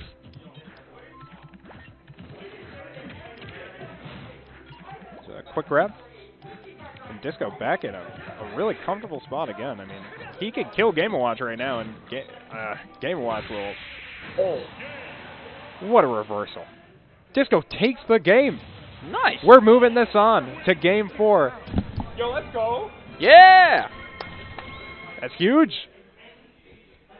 I mean, just 2 games of trying to find his way through the wall That's of what I'm saying, Kareem's man. Game & Watch, and He's all Disco practiced pulls it up. out. This is going to be a lot more even than one might expect based on the previous matches. I mean, it's really nice. He knew what he wanted through this entire set. Those first 2 games into this, like, so consistent in this game plan that, like, it's good to see him pick this Roy again, and it's really nice to see him get a win. But we're going to be getting into this 4th game pretty soon, and I'd imagine we're probably going to get to see Roy again, but yeah, I'm interested. Oh, I missed stage counter pick. Oh, I'm so sad. I'm interested to see if Disco can take that same level of yeah. Visitor, you're 100% right. This is a good set. Both Agreed. these guys, Agreed. Oh whoa. Honestly, Now that I've got the download on Roy, I go into the game and watch. that would be even funnier if it's right here in this set. Yeah. And it's just Disco just looks at him across monitor. He's just like, yeah, I'm gonna pick Game & Watch. Yeah. Now Like, it's just why? pure degeneracy. But now into this Game 4. Oh, going for the jab grab, but it gets upbeat by Game & Watch. That's just the most. These are just the most Game & Watch interactions I've ever seen. But so far, it's all Disco in these interactions. Disco coming in. A little bit of blades. Yeah, I mean, another solid trade. Okay. Yeah, That was a good trade. yeah, that boost F tilt actually. I mean, it cleaves the bomb and catches the Game & Watch landing. That was super nice. Yeah. That's the type of thing you want to keep going. All right. Whoa, whoa, whoa. Switch. Yep, A little bit of side switch. I didn't know you could do that. Yep, got added this game. That's sick. It's definitely really fun. Yeah. Now you can just turn around in the very last second, so it's not just a one-hit wonder move. Interesting. But now Cream has managed to find his way back in this game and takes that first stock off of I don't want to say a miss-based dancing play, but just as I say that, wow. catches that roll with the F smash. It's even. Both players taunt, you know, exchange some respect for that because that was very funny. 5%. Yeah, both players just definitely seem like they're just having fun. Oh, I think he probably could have gone for a large conversion off of that falling up air, but okay, up B into the poofs. Classic Game & Watch. Sword. Yep, here comes the poofs. I mean, Game & Watch normally struggles against swords, which is, you know, why Disco is opting for this matchup. But, I mean, Kareem is just playing on the very edge of his allotted range. Because, you know, Game & Watch does have some relatively all-right range. And some burst options if you're willing to go for it. No. That's double boost F-tilt there to close out that stock, essentially. I mean, he goes for the first boost F-tilt to put him in disadvantage, the second one to kill. You'd love to see it. The chair comes out. Oh, wow. All right. A far catch by Disco. Burning Blade attempt. Spot dodged. Disco very much just looking to close this stock out. Now we're on to this last stock in game number 4. Really good patience from Disco in that last interaction. Yeah, very much so. He just waited for him to get up there and then hit him. Ooh. Up B into the poofs. Trying to punish one, Game two, & Watch dash three. attack just makes him take 20%, 40% almost. Get the fish, get the bombs. Here, oh, okay. Oh. Man, the aerial options that Game & Watch has are just silly. Oh. That's the issue with the parries on these multi-hits. Oh, goes for the chair setup again, but... Okay. Oofy doofy. Ooh, boy. Catch that landing with the chair. I have your IP. Taking it. Really close, though. It's a good set, honestly. I mean, sucks. Sucks to be a Disco fan. Sure, yeah. Because, I mean, damn, he played his heart out. And that really Roy, did. That Roy was like... That Roy was looking really good. Yep. Like, there were a lot of times where it felt hard to play the game. Yeah. But I think with more practice, I think he's going to be in a really good spot in the future against Game & Watch. Because I think this is just a secondary character he's picked up to be able to play against all of the Game & Watches in Minnesota. Because there is more than one. There's a bunch. Yeah. There's Addict. There's IHaveYourIP. There are more. There are more than that. There are more people who play Game & Watch as well. Yeah. So it's always nice to have options into a character that you know you struggle with, and I think I'd like to commend Disco for a really good set. I agree. Yeah. Really great performance all in all throughout the bracket. Oh my God. Anytime they were on stream was a lot of fun, especially back here in the commentator's desk. Yeah, I guess you guys got to have a lot of fun. Yeah, we did. I certainly was having fun as well because it was my set you were commentating. Do we have a phone charger up here? I can get you one. Do you need one? iPhone specifically? Yes, if possible. Yeah. Let me type this in and I'll get you one.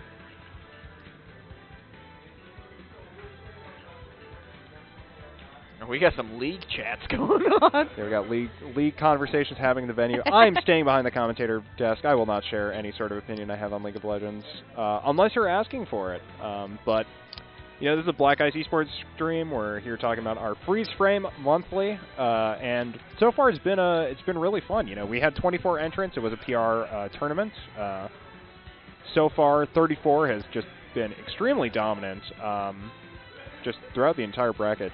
This guy has just been converting so well off of pretty much everything that, I mean, I don't know who's going to stop him. I think Game & Watch is a matchup that Olimar can struggle with. But, I mean, I thought Drip. I think Mario is another matchup that can do things into Olimar. But Drip out of this bracket, so for characters left, we have Bowser, we have a collection of heavy characters, and a Game & Watch, and Olimar.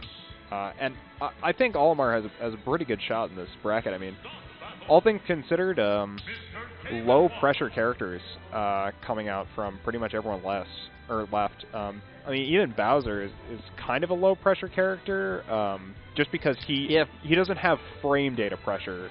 No, he wants to get that timing and spacing down perfectly, so those big hits are just maximized. You want to be able to stuff your opponent with your aggression, like with that pressure against Olimar, just to be able to make him not able to play the game at all. But now, we're going to be getting into IHaveYourIP and Llomomo, which we watched before this bracket, and Llomomo ended up taking it with IHaveYourIP playing Banjo. So I'd say pretty sad, but really well-played set from Llomomo earlier on the Donkey Kong. Extremely close, down to the very last stock, last percent, it felt like. Yeah, that was one of the highlights of the evening, I think. Some really great matches all around. But now, Kareem's playing Game & Watch, so it's going to be a different story. Or, well, maybe. Game Watch is a pretty powerful and oppressive character, though. Almost catches him. But this DDD, I mean, has proven time and time again to really kind of pull it out when no one expects it. Llomomo's good about pulling rabbits out of the hat, man. Like, you never, ever should count out Llomomo, both in Tekken and in Smash Bros. Man, there's like sheer silence in the venue. Everybody's just kind of like watching the set, hanging out. I think a lot of people have left as well. Yeah, a lot of people have just kind of dipped out, which, you know, fair. It is late. Yeah, I was going to say, getting kind of late in the evening, but still here, bringing you Smash Ultimate action. And, I mean, IHaveYourIP has a pretty substantial advantage so far in this set. A full stock WAP lead. Almost getting a second. Not able to pressure platforms, or pressure shield on platforms super well in this Game & Watch, but that was slick. That's another stock, and I mean, this up smash has really been paying out super well for Kareem trying to get in that grand final circle. I mean, he's got to get through Stealth Pilot. Got to get through Stealth Pilot. Yep. That's tough. All of those players are really good. Yeah, we got a really great bracket left. I have no idea who's really going to take it, though it's probably going to be Olimar. Olimar is definitely a candidate. I always like to see Stealth Pilot win. I always like to see Llomomo win. I like Kareem, too. I mean, no matter who wins, I win, because I'm having a great time, man. If I could pick a person to win bracket every week, it'd be fucking Kareem. These are my buddies. It'd be Kareem every time. Kareem's the homie. Oh, getting caught low by that Gordo, but not enough. Llomomo just throwing out moves, hoping to catch something. And Kareem playing extremely slowly, forcing Llomomo to contest Game & Watch's checks. I mean, he literally just walked up to him and just upbeat out a shield. Yep. And that's a 3-stock victory. Yeah. And that was a long 3-stock. It was. Yep. But this matchup kind of just goes like that, I suppose. It's weird to say. 235. Now the question is, if you're Llomomo, do you stick to your guns? Do you stay on the Penguin? Probably. So this is kind of hard because when you think Donkey Kong does any better? That's really funny. Hard to say. Okay. Because Game & Watch is like really trying to hard anti-air you. Yeah. Because he has a lot of really great aerial options. There's a draft coming through here. Sorry to throw you off guard there, but it's like kind of chilly on my side. oh God. I can feel a little bit over here, but yeah, we'll survive. Go on. So Donkey Kong into Game & Watch. Yeah, I mean you're kind of all body against Game & Watch. You kind of have a lot to get sucked up by these nairs, back air. But I mean you do kill extremely early, just like every other heavy character. And, sure, yeah. Not a bad trade there for Llomomo. All right, that's pretty spicy. Yeah, double hit of Gordo. This has been so much percent so far. You like to see that. I mean, something I think Kareem normally does very well is really respecting projectiles. Agreed. I think with the single projectile from this Gordo, I think it's maybe a little bit harder because it is just the one. Yeah. But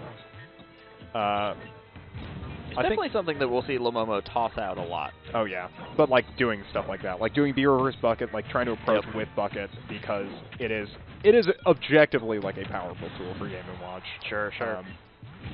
I like the way that Llomomo has a tendency to change up the trajectory of the Gordo depending on the situation. I mean, obviously, that's what any DDD player would want to do, but it just seems like Llomomo is really accurate with it. Whoa! Yep, and I think Llomomo maybe thought Cream was going to try to cross him up with that nair, so opting for the up smash, but Cream just lands straight and gets himself in an advantage. Yeah. Llomomo trying to find the ways back, catches the chair. Yep, that boost F tilt, I mean, it's so high value for Cream in this bracket. It's been getting so many kills. He's gotten a lot of stocks out of it. Yeah, now he finds himself in a relatively safe position again. Yep. Ooh! But challenges the DDD back air and sucks that hammer. Yep. Right down the takes it. gullet for that one. 5% lead, but quickly erased. And now both players just going to be trading evenly, it would seem. Yeah, Llomomo. Ooh, okay. Picks up the Gordo in the air and...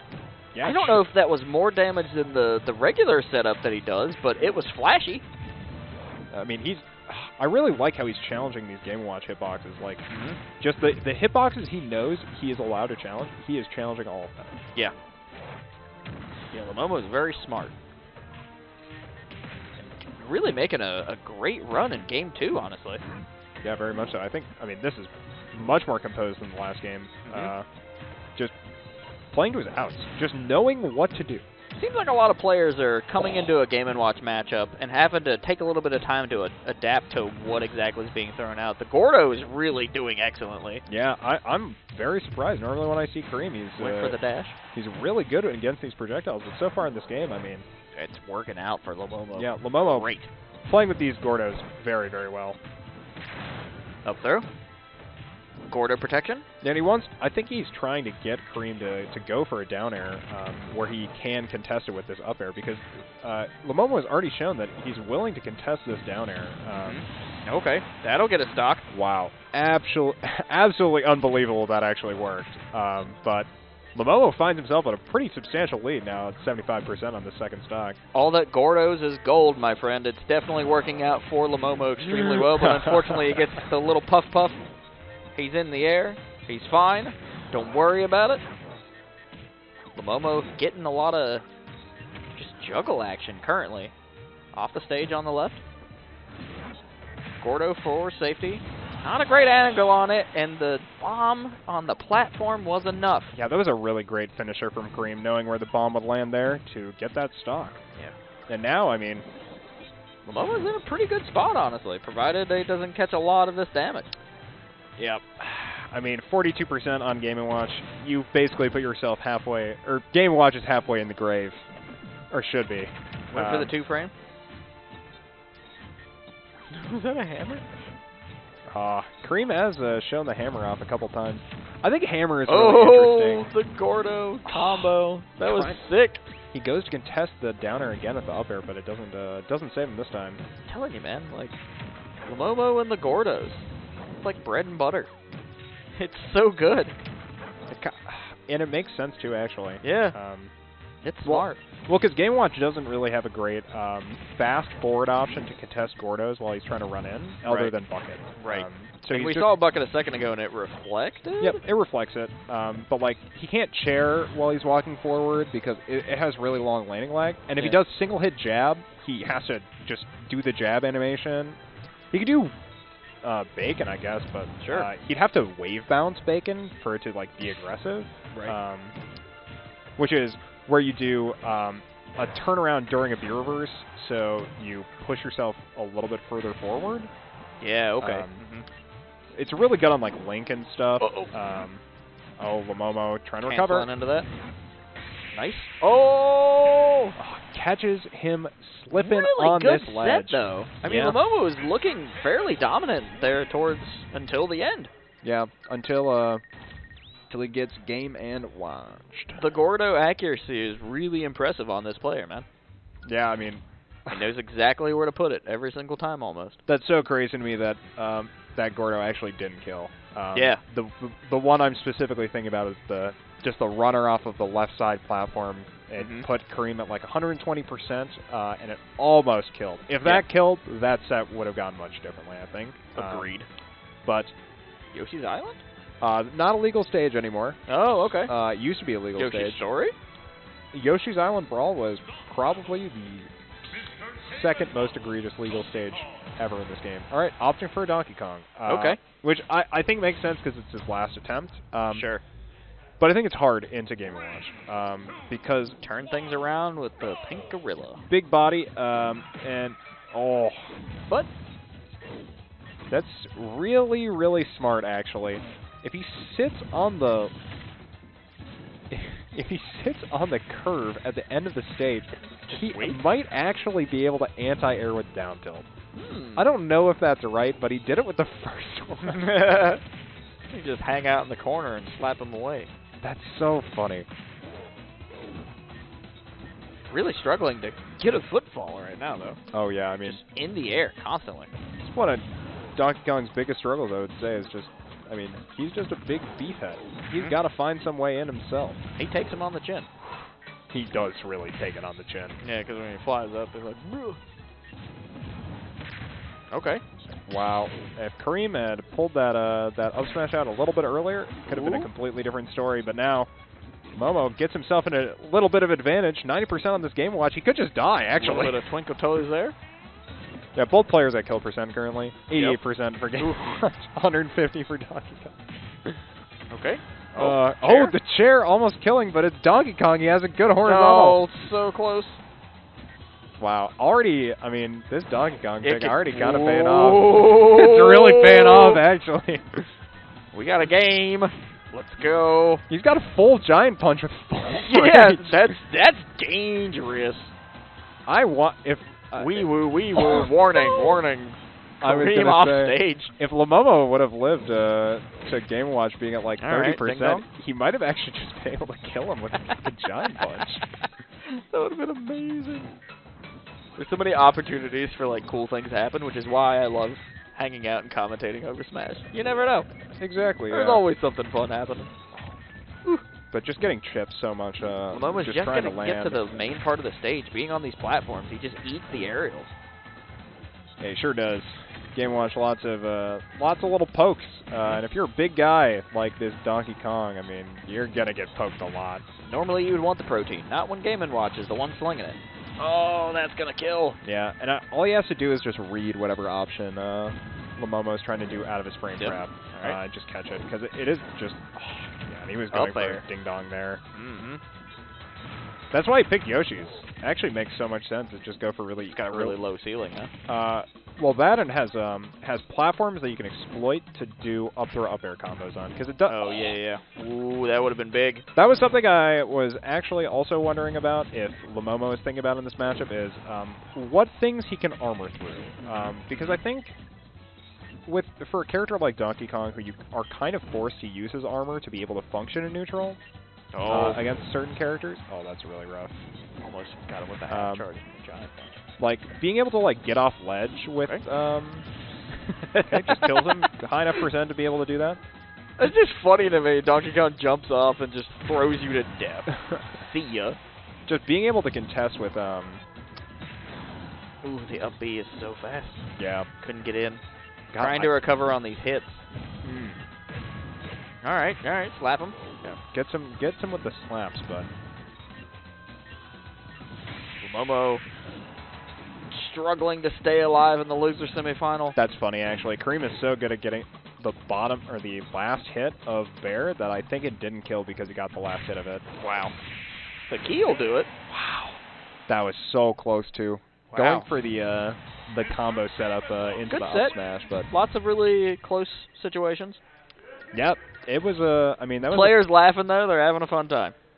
That was a pretty convincing 3-0 from Kareem. I mean, I think a lot of the kills he got were just really crazy. I mean, just off of really great setups, like understanding where Llomomo is forced to pick to go, like giving Llomomo agency and showing him how his agency means nothing is just the most brutal thing you could do to another person in a set. And I feel like Kareem really did in that set. I mean, you just throw the bacon out, and it's just like, okay, I'm stuck on this ledge. What am I doing? Yeah. Because you can get up attack, because it's intangible, but if he's positioned outside of the get up attack, it is shit. And if you're playing a heavy character, get up attacks are really bad usually. Yeah, they've got a lot of lag to the end of them. Yeah, and they usually don't have very much range. True. So They hit hard. yeah. So just kind of getting caught in traps and forced to respond in really specific options. But now we're going to get into our loser semifinals. No, this is our losers finals. Yep. This is the losers finals. I have your IP and Stealth Pilot. We got to see the set earlier, I believe. We've seen this before in weeklies as well. Oh yeah. Yeah, we've seen Stealth Pilot play against Game & Watch before. Yeah. Various Game & Watches, to various levels of success as well. Yeah, I mean, Stealth has walked away with first place victories out of a Game & Watch. And Attic has beaten Stealth Pilot, I believe, on the Game & Watch. Pretty certain. So it'll be interesting to see how this goes. But with both characters at even percent, I'd say this is definitely Bowser favor. I mean, we're looking at like almost a 2-to-1 ratio in how we want to approach like adjusting. I don't know if Game Watch is actually about half as heavy. Nice. But, well, he certainly feels like it when he dies on like Nice. 80%. That was really, really good movement on Stealth Pilot's part. I mean, he got on the platform, he snuck down under the main part of the stage, just threw out the up smash as quick as could be. Yeah, I was talking with Stealth Pilot earlier about really good execution. Like low profiling with up smash, and he's just like, it's so weird because it's just such a not good option, but I just do it because it's just like a really hard read option that if it pays off, it's a huge payoff because it just will convert stocks so easily. But right. it is very committal. Oh yeah. Oh, he flame breath. bucket all that fire. Uh-oh. But now that he has a full bucket, he actually is forced to use it, or else just get stuck in the flame breath. Right. Yeah. Which is another strategy to kind of look at with Game & Watch. True. Fill the bucket. Yeah. That's 30% off the oil bucket there. Interesting. Yep. It's been a long time since I've seen that bucket. I don't believe that. Oh, you saw it last game? Yeah, no, don't worry about it. With the flame breath, I think the bucket gets charged very small because I believe it charges off of each individual proc of the flame damage, which is means not a lot of damage. That would charge for about, I think it's between 3 and 6%. Right, which multiplied gives you that about 15 or so, yeah? Yeah, which I think he got like 18% max. Like, he probably got about 15 to 20% off bucket. So it's usually not like that worth doing, but it does get you out of flame breath. Right. Okay, get the roll in and bomb. Yeah. I think he was trying to cover back throw will recovery. cap it. Yep. Nice. Game Watch, a very light character. Okay, gets him with the bomb though. The key! Yeah, I mean, Stealth Pilot is just playing a very slow tempo. And forcing Game & Watch to match it. It's kind of what you want to do, I feel. Yeah. I mean, Game & Watch just kind of wants to play fast. He wants to spam lots of buttons up close and hope you get close so he can up B out of shield beam. Yep. No, Stealth Pilot is playing very composed. But it's still really close. Yeah, I mean it's even. Just a 20% lead here for Stealth Pilot. Up to 40 now with that command grab. One of my favorite moves from an animation perspective. It's just got so much impact. Yeah. It's really cool. It's a really just good looking and good feeling move. Yeah. That move I'm not a big fan of. The fall down, I think that's kind of lame. Oh, you don't like forward throw? I think it's down throw. No, it's forward throw. Is it? Woo! The up smash! Wait, is it? No, it is down throw. No, you're right. Yeah, up smash will seal it. Yeah, first game. Stealth Pilot takes game 1. Yeah, I mean, I think this, like, understanding where each player is to each other, like, understanding who has the lead, is harder when you're looking at characters with, like, really large weight discrepancies. Right. But in this set, it pretty much is 2-to-1. I think Kareem goes to... No. Nah. Switching to Banjo is kind of suicide, because there's not really enough you get. Bowser can tough guy through eggs, I believe. Right. So with the armors is not a great pick. And for the most part, that match was really even. I mean, the 2 up smashes were just like extremely laser focused. Yep. So lose into those, I mean, it is what it is. Boost F tilt into the fair. Flames? There are more than a few characters, I will say, that benefit more from boosting their tilts than others, and I think Bowser is a character that benefits got a good one. like a pretty solid amount from it. I don't think it's actually like in the upper echelon, but I think he does benefit a pretty solid amount from it. Yeah. Like when you think about characters who benefit the most, it's Captain Falcon. Captain Falcon is the best character in the game with boost, with just like considering how boosts work for him. Well, doesn't Marth have a good one too? Marth is a really good boost F tilt, yeah. But with Captain Falcon, and this is from Fatality, it's the idea that the character is a completely different character when you play him with boost F tilts. Okay. Which is weird to think about. That's nuts. But you can do a bunch of boost aerials, so... Stealth just really playing a really good game right now. I mean, he is trading a lot with IHaveYourIP, but it's worked out in his favor. I mean, he wants to be doing that, though. If Stealth, like, the only situation I would say where Stealth Pilot is, like, solidly losing this set is if he's just getting destroyed. Yeah. Because, I mean, Game Watch is always going to be a really light character. A single hit into 23%. Bowser's incredible. What a cool character. True, yeah. I mean, Game Watch can get a single hit into 23%. It just is a bucket. There you go. Give me the bucket. Oh, very Bowser bomb. wise. Really wise. He up B's out of shield so his shield doesn't get broken. Smart. Really needs for that to happen.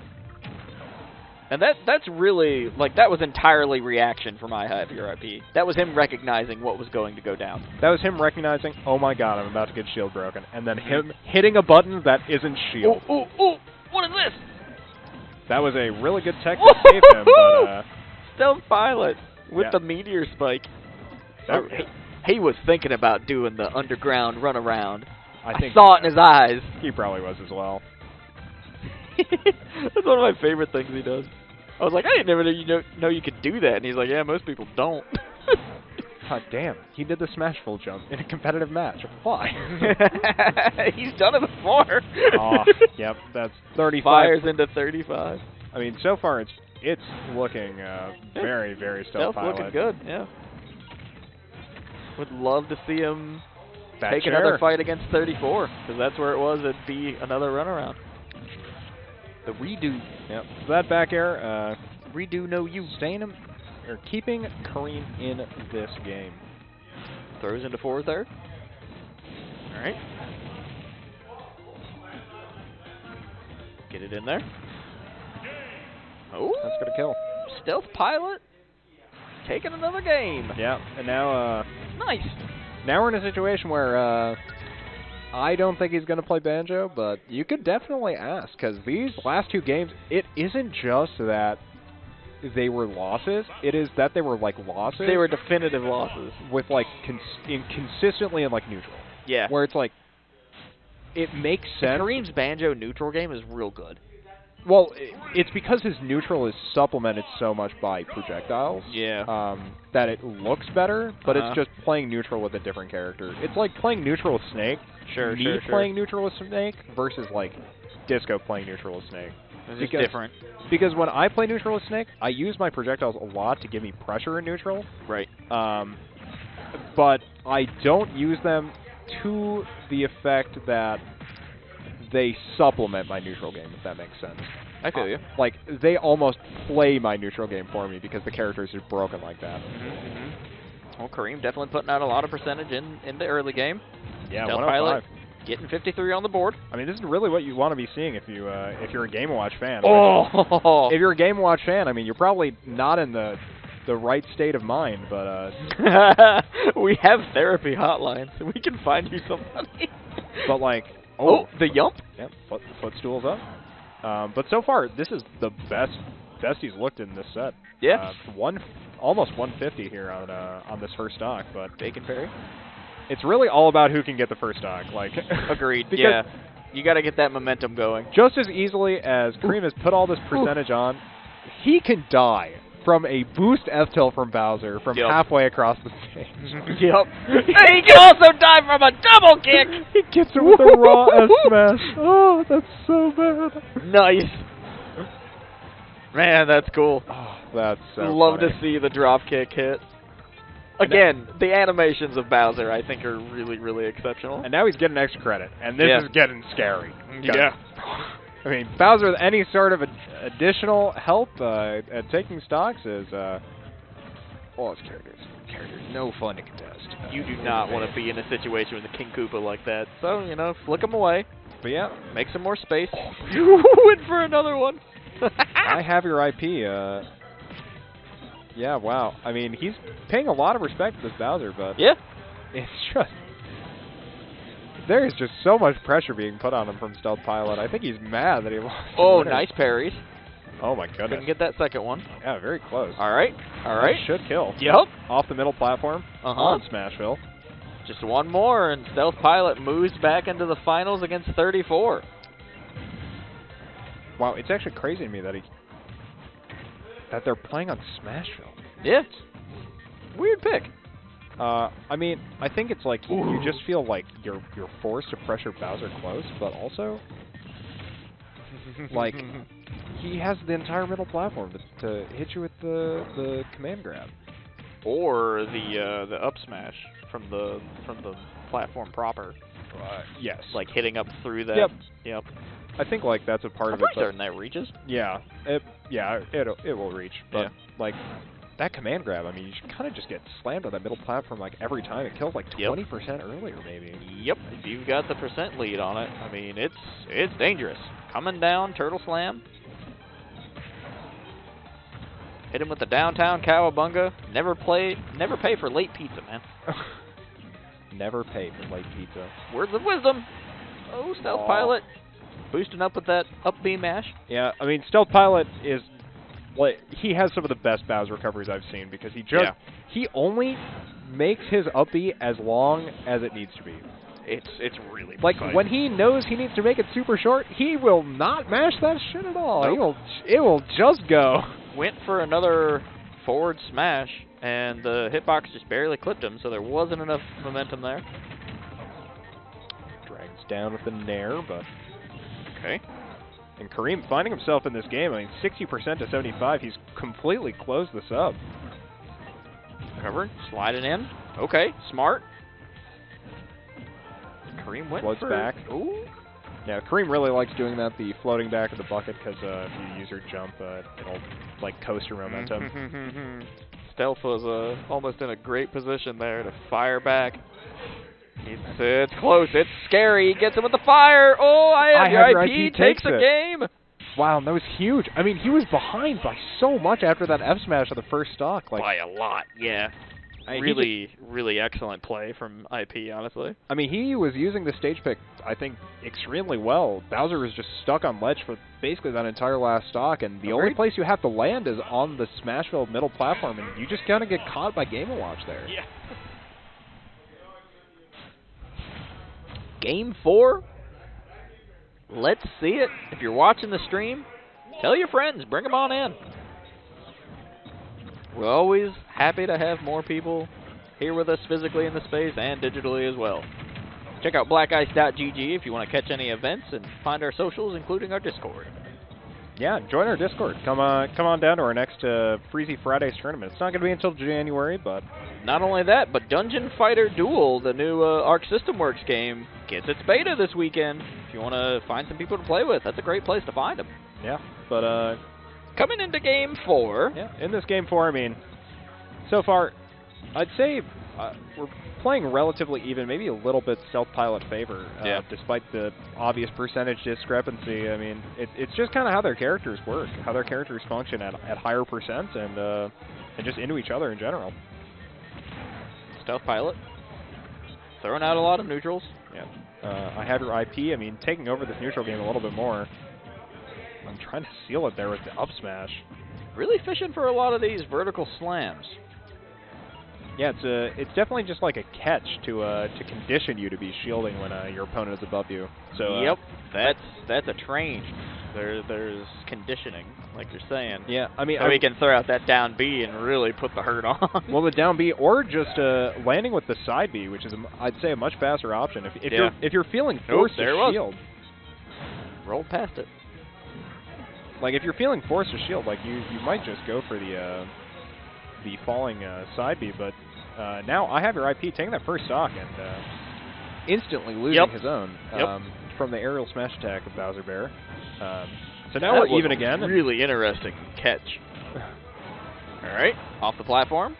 And now, I mean, Stealth Pilot in a pretty significant advantage. The flames. Hit him with the jalapeno. And just trying to catch these advances with Flame Breath, because I mean, realistically, Kareem knows this too. He has to approach. Game Watch has to approach now that he's behind. Nice, nice, nice. Catching that recovery with the F tilt. This could be a last stock. I mean, this could be a last stock of the set situation for IHaveYourIP. Oh no, rolling right into the Flame Breath. That's another 20%. Extra percentage. Oh, your character can't afford to take that. Hand it over. Ooh, almost caught him with that.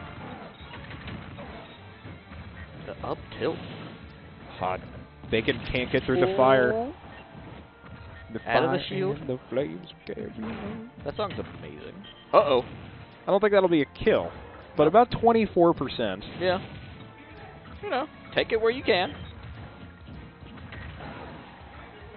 Yeah, I mean, just pokes. Kareem really trying to find his way back into this game. Yep.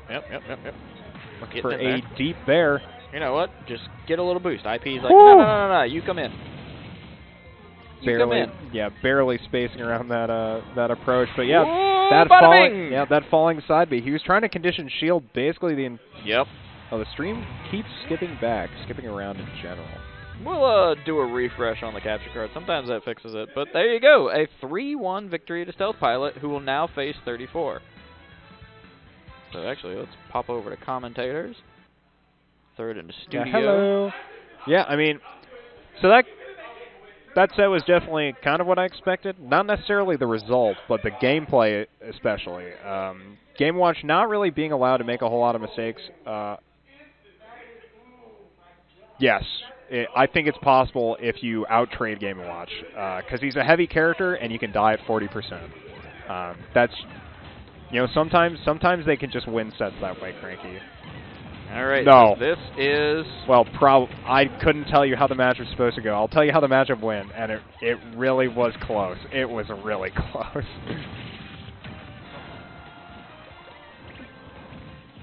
Yeah, now into 34 against Stealth Pilot.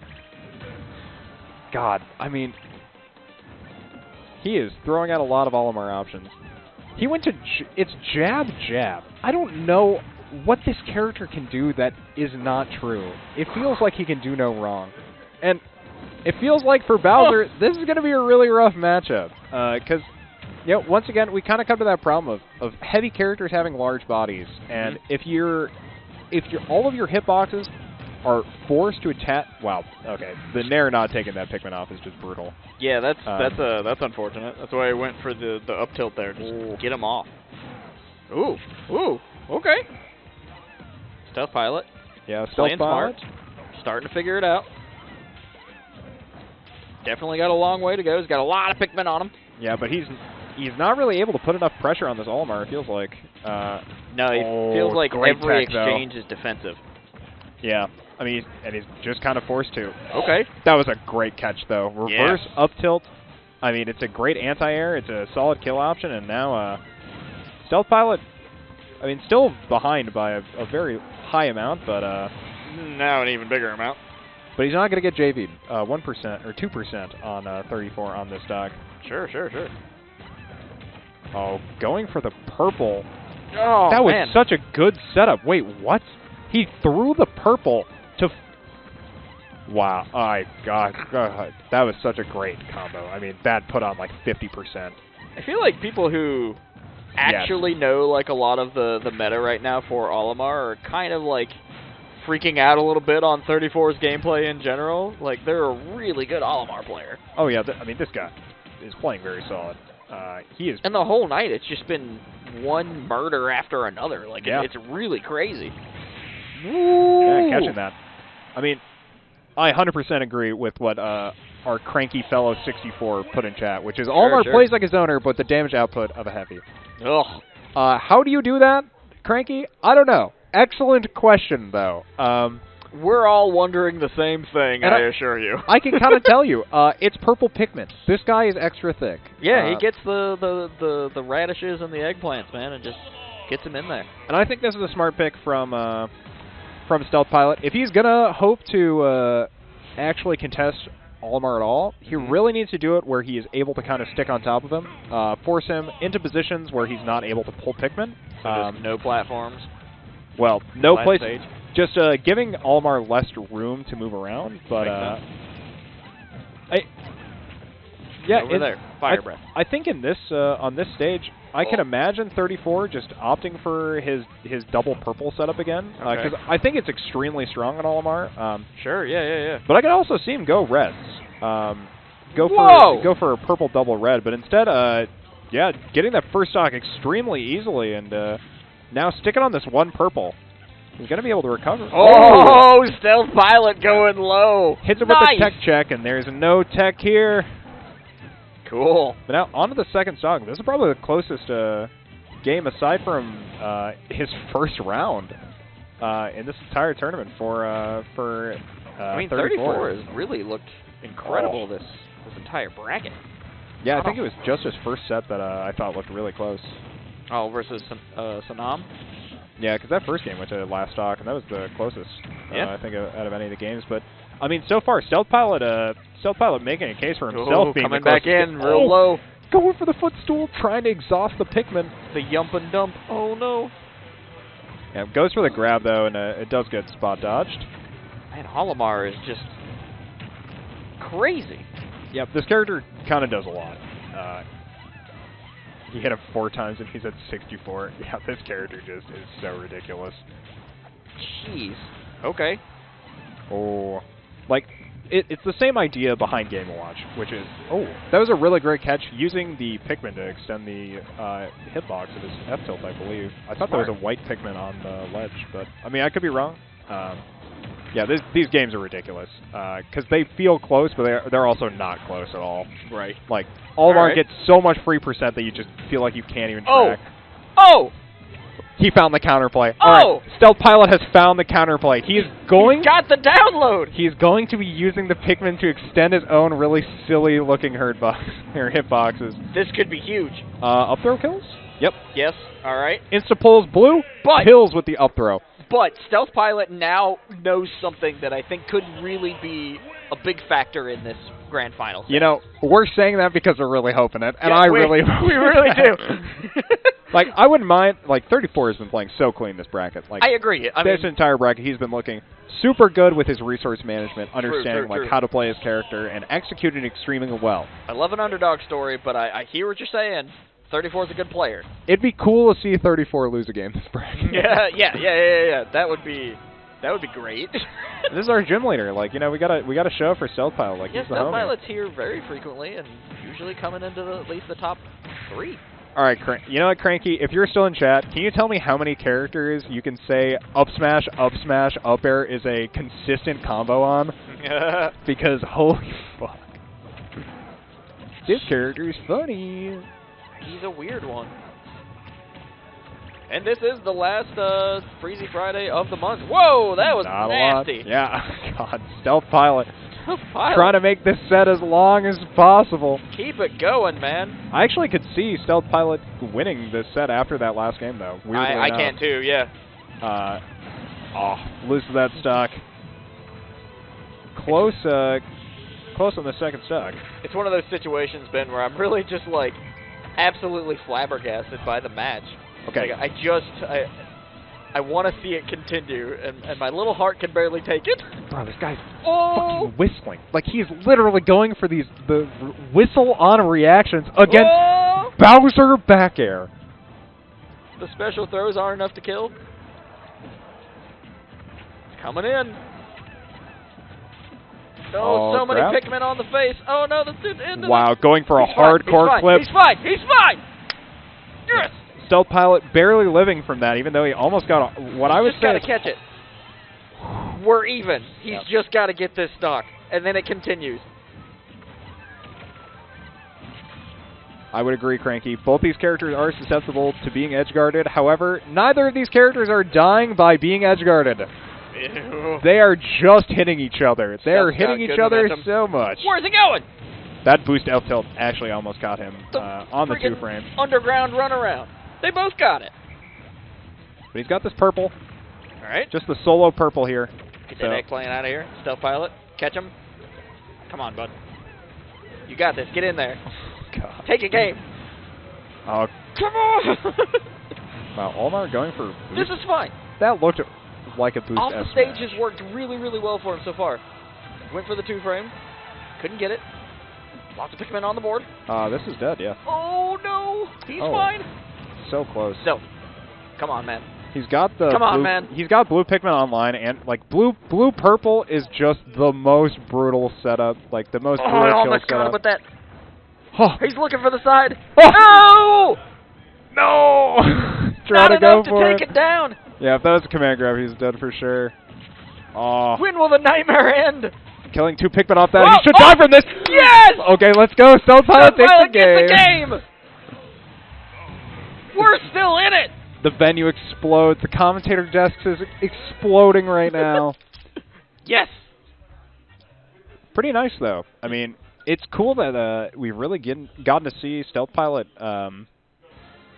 Stealth Pilot could go for more suicide edge guards, probably. That's, yeah, respect. Respect. But, I think a weird set so far, because I think this is a very hard matchup for Bowser, unless he is able to convert early kills. And he hasn't really been able to, but he won a game. Yeah. So it's That's more than what most have done. it's more than what What literally anyone has has done.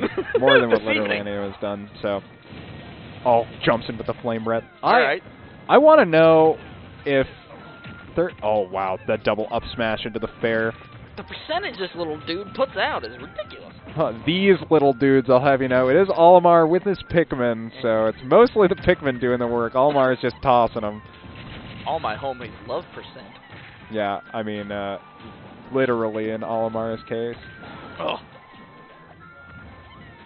He's putting so much percent on, though, just like really consistently. But will it matter? Because it really is not feeling like it matters that much into the Stealth Pilot. Okay. Mispositions, or misspaces his Okay. Flame Breath, but the Pikmin did bug on the corner. Okay. So no up smash, but just ends up trading. I am enthralled. Let's see it. Go all the way, Stealth Pilot. Come on, man. Just getting a raw up smash. It's so funny to watch Stealth Pilot play because he's throwing out lots of options that are making sense. It is just, you do not expect them to come out. You don't expect him to be throwing his options out when they do. But every time he does, it they're works. making sense. Yeah. Yeah.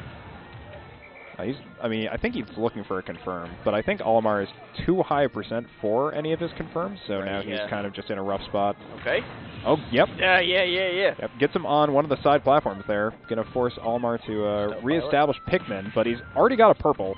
Yeah. Tries to go for the Beerverse Flame Breath in to put a lot of percent on, but instead, Ooh, a little bit of heart of the cards there. yeah, We're even. that was really unfortunate. I mean, Stealth Pilot. his down air probably could have done a little bit more if it didn't get pushed back by the Pikmin that was immediately above Olimar, but Looking to stay alive. Here we go. yeah, I mean, I really think he should be going like either purple red or purple blue. Sure. Purple is just the best for overall damage, and blue is just how he thinks he can get a kill easily. Okay. But, I mean, this is just all Stealth Pilot right now. He's throwing all the buttons at him. He's like, you know what? It's not going to work if I put him on that little, the upper platform. Put him on the middle. Go for the up smash. Stealth Pilot. Oh, Flame Breath. Extra percent. Catches. No. Very close. Parries into the catch. Oh, that's a kill, yeah. We're 2-2. Yeah. Stealth Pilot taking another game. I mean, this guy will not go quietly into the dark. Stealth Pilot is looking to take a set off 34 at the very least. Making 34 fight for this grand finals. Yeah. Let's see it. This is a PR tournament. He wants to treat it like he's on PR season. Get those PR wins. That would be... Whew. this has been very, very exciting so far. I've been a Stealth Pilot fan since they walked in the door because I love the Bowser. Also just a cool person in general. And has been consistently winning. And could potentially win this game 5, but yeah. So far, you know, another... It could still go either way, but man, Stealth Pilot is in the underdog chair right now. Okay, we've got it. It's hard because he needs to go for double purple for sure. And I only say that because he just tried to do a double red setup, and you can't really do that, I think, unless you're contesting fire a lot. And it feels like Stealth Pilot, although he's using fire, it's not really what he's contesting. So I guess it probably is purple, purple, blue, which is the setup he's going to go for. Sure. But definitely keeps those purples. I mean, that is a good pick. You really need purples. I mean, they last through more hits. Stealth Pilot is doing a great job of... Oh, no, couldn't quite get back. That's super unfortunate. It hurts. This game 5 against 34, it's a There battle of inches. Double up smash. Oh. Come on. And Olimar's just too short. I mean, he's so tiny. Stealth Pilot going for a lot of different options, but he's just too short. He's just a little guy. I have the amiibo. It's actually a really cute amiibo. Oh, is he really small in the amiibo form as well? Yeah, he's small. So he's got that like see-through plastic picture. Okay. Stealth Pilot making the approach. Doing the wake-up attack. Or the climb-up attack, whatever you want to call that. Oh, just barely misses that throw. Ooh. Smart dodge. Get that little white Pikmin out of here. Get the red one. I think he wants to be stacking. Dash attack? I mean, I still think purple, purple, blue is probably best here, but... This is bad. Yep. He's on double reds right now. Okay. Gets it taken out, so no more Pikmin stacking. Gotta get 2. But this is a full stock lead from 34. Oh yeah, that's... No. Oh no. I mean, that's that white, by the way. I mean, I believe that white did 30%. Because it did 6 procs, or 5 procs no 6%. Misread the input there. Oh! Falls into the purple up smash. I also Ladies would like and to know gentlemen, what the, 34 is your freeze frame December champion.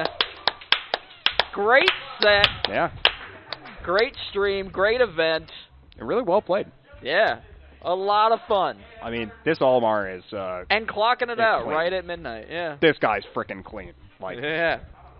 Catching techs, just good stuff doing all really, around, I say. Really great Pikmin management, like, just playing very well overall, and 34 takes the event. Like, honestly, kudos, because... Agreed. Just, like, we've had plenty of winners of Black Ice events before, and, I mean, that was probably the most dominant. In a while, yeah. I mean, the last time we saw anything that kind of decisive was when Loaf and Yachty showed up. Which they both took sets off each other. It was 2-2 by the end of the night. It was very, very close throughout the entire thing. Right? 2-2? Wait. They went the entire distance, that set. No, it was 2-1. 2-1 overall. Yeah, that's awesome. Yachty won 2, Loaf won 1. But, 34, winning our event without dropping a set. Stealth Pilot getting very close, though. And just like a really well-played bracket. I mean, we're going to have a lot of Olimar footage to look at because... I think so. That was clean. Yes. He was doing some nasty stuff. Like, there were times where he was just, like, throwing Pikmin in the middle of combos because he knew it was the perfect time to actually get it attached. Like, really, really good. I mean, Disco had all the explosive combos with the Mario. We got to see... Drip had the Mario. Drip Mario. Disco had Snake. some really good plays with the Snake. I mean, it was just a great showing on stream, I think. Of course, there's always matches kind of happening outside of stream, so I wonder how good those matches were. Something I just think about a lot. Yeah, I even get to have a clip from my match on stream. I killed myself 3 times in less than 3 minutes with C4. Well, it felt like less than 3 We're all minutes. going to We'll have find it out in HD on our YouTube. Thank you very much for hanging out with us. Ben, thank you for being a part of the bracket, being a part of the commentation. No, thank you. Thank you for having me. And thank me for being here, I guess. Yeah. I had a really great time. I mean, I got to play in bracket. It was It's a good Friday. Kind of weird. I haven't played this game in like 2 weeks, so it felt really weird. Yeah, we've got a lot of games we got to play, to be fair. Oh my god. And the list gets longer all the time. It gets longer every day. I gotta start playing Mortal Kombat next or whatever. Y'all need to stop making so many damn games. Slow down. Yep. Commentators can only take so much. People gotta stop being good at all sorts of different shit. Yeah. But It's exciting. I love being in this space and seeing people kind of just, like, be good at just, like, anything we throw at them. yeah, I mean, so far it's just been like really cool to see what people do. Like, Yeah. it's been really nice to like feel like a part of a community again. Yeah, Like, finally. Like Smash community being in person is like really nice. Being able to run these in-person events is like really huge. Yeah, Cranky gonna be trying to make it to the next one. I hope so. January. I love getting to commentate some Cranky gameplay. Unironically, it's one of my favorite parts of my day. It is really fun. Because for people who haven't watched before, Cranky uses Meta Knight specials like pretty much no one else alive. Yeah. And he uses them well. Like, Yeah. He is making top 8 at our brackets using just Meta Knight specials a shitload. But also, really if you fun. heard this, you didn't hear it from me, because then Cranky can't blame me that people have this strategy. Now they're like, ah. Well, now he's just going to be going to only being ladder combo Meta Knight. Now he's just going to go to the other side. See, we affect the meta. This is the influence Yeah, we have. This is the narrative meta. This is where it goes past everything else. But all right, well, until next time. Yeah, thank you very much for joining us. I hope you have a good rest of your nights.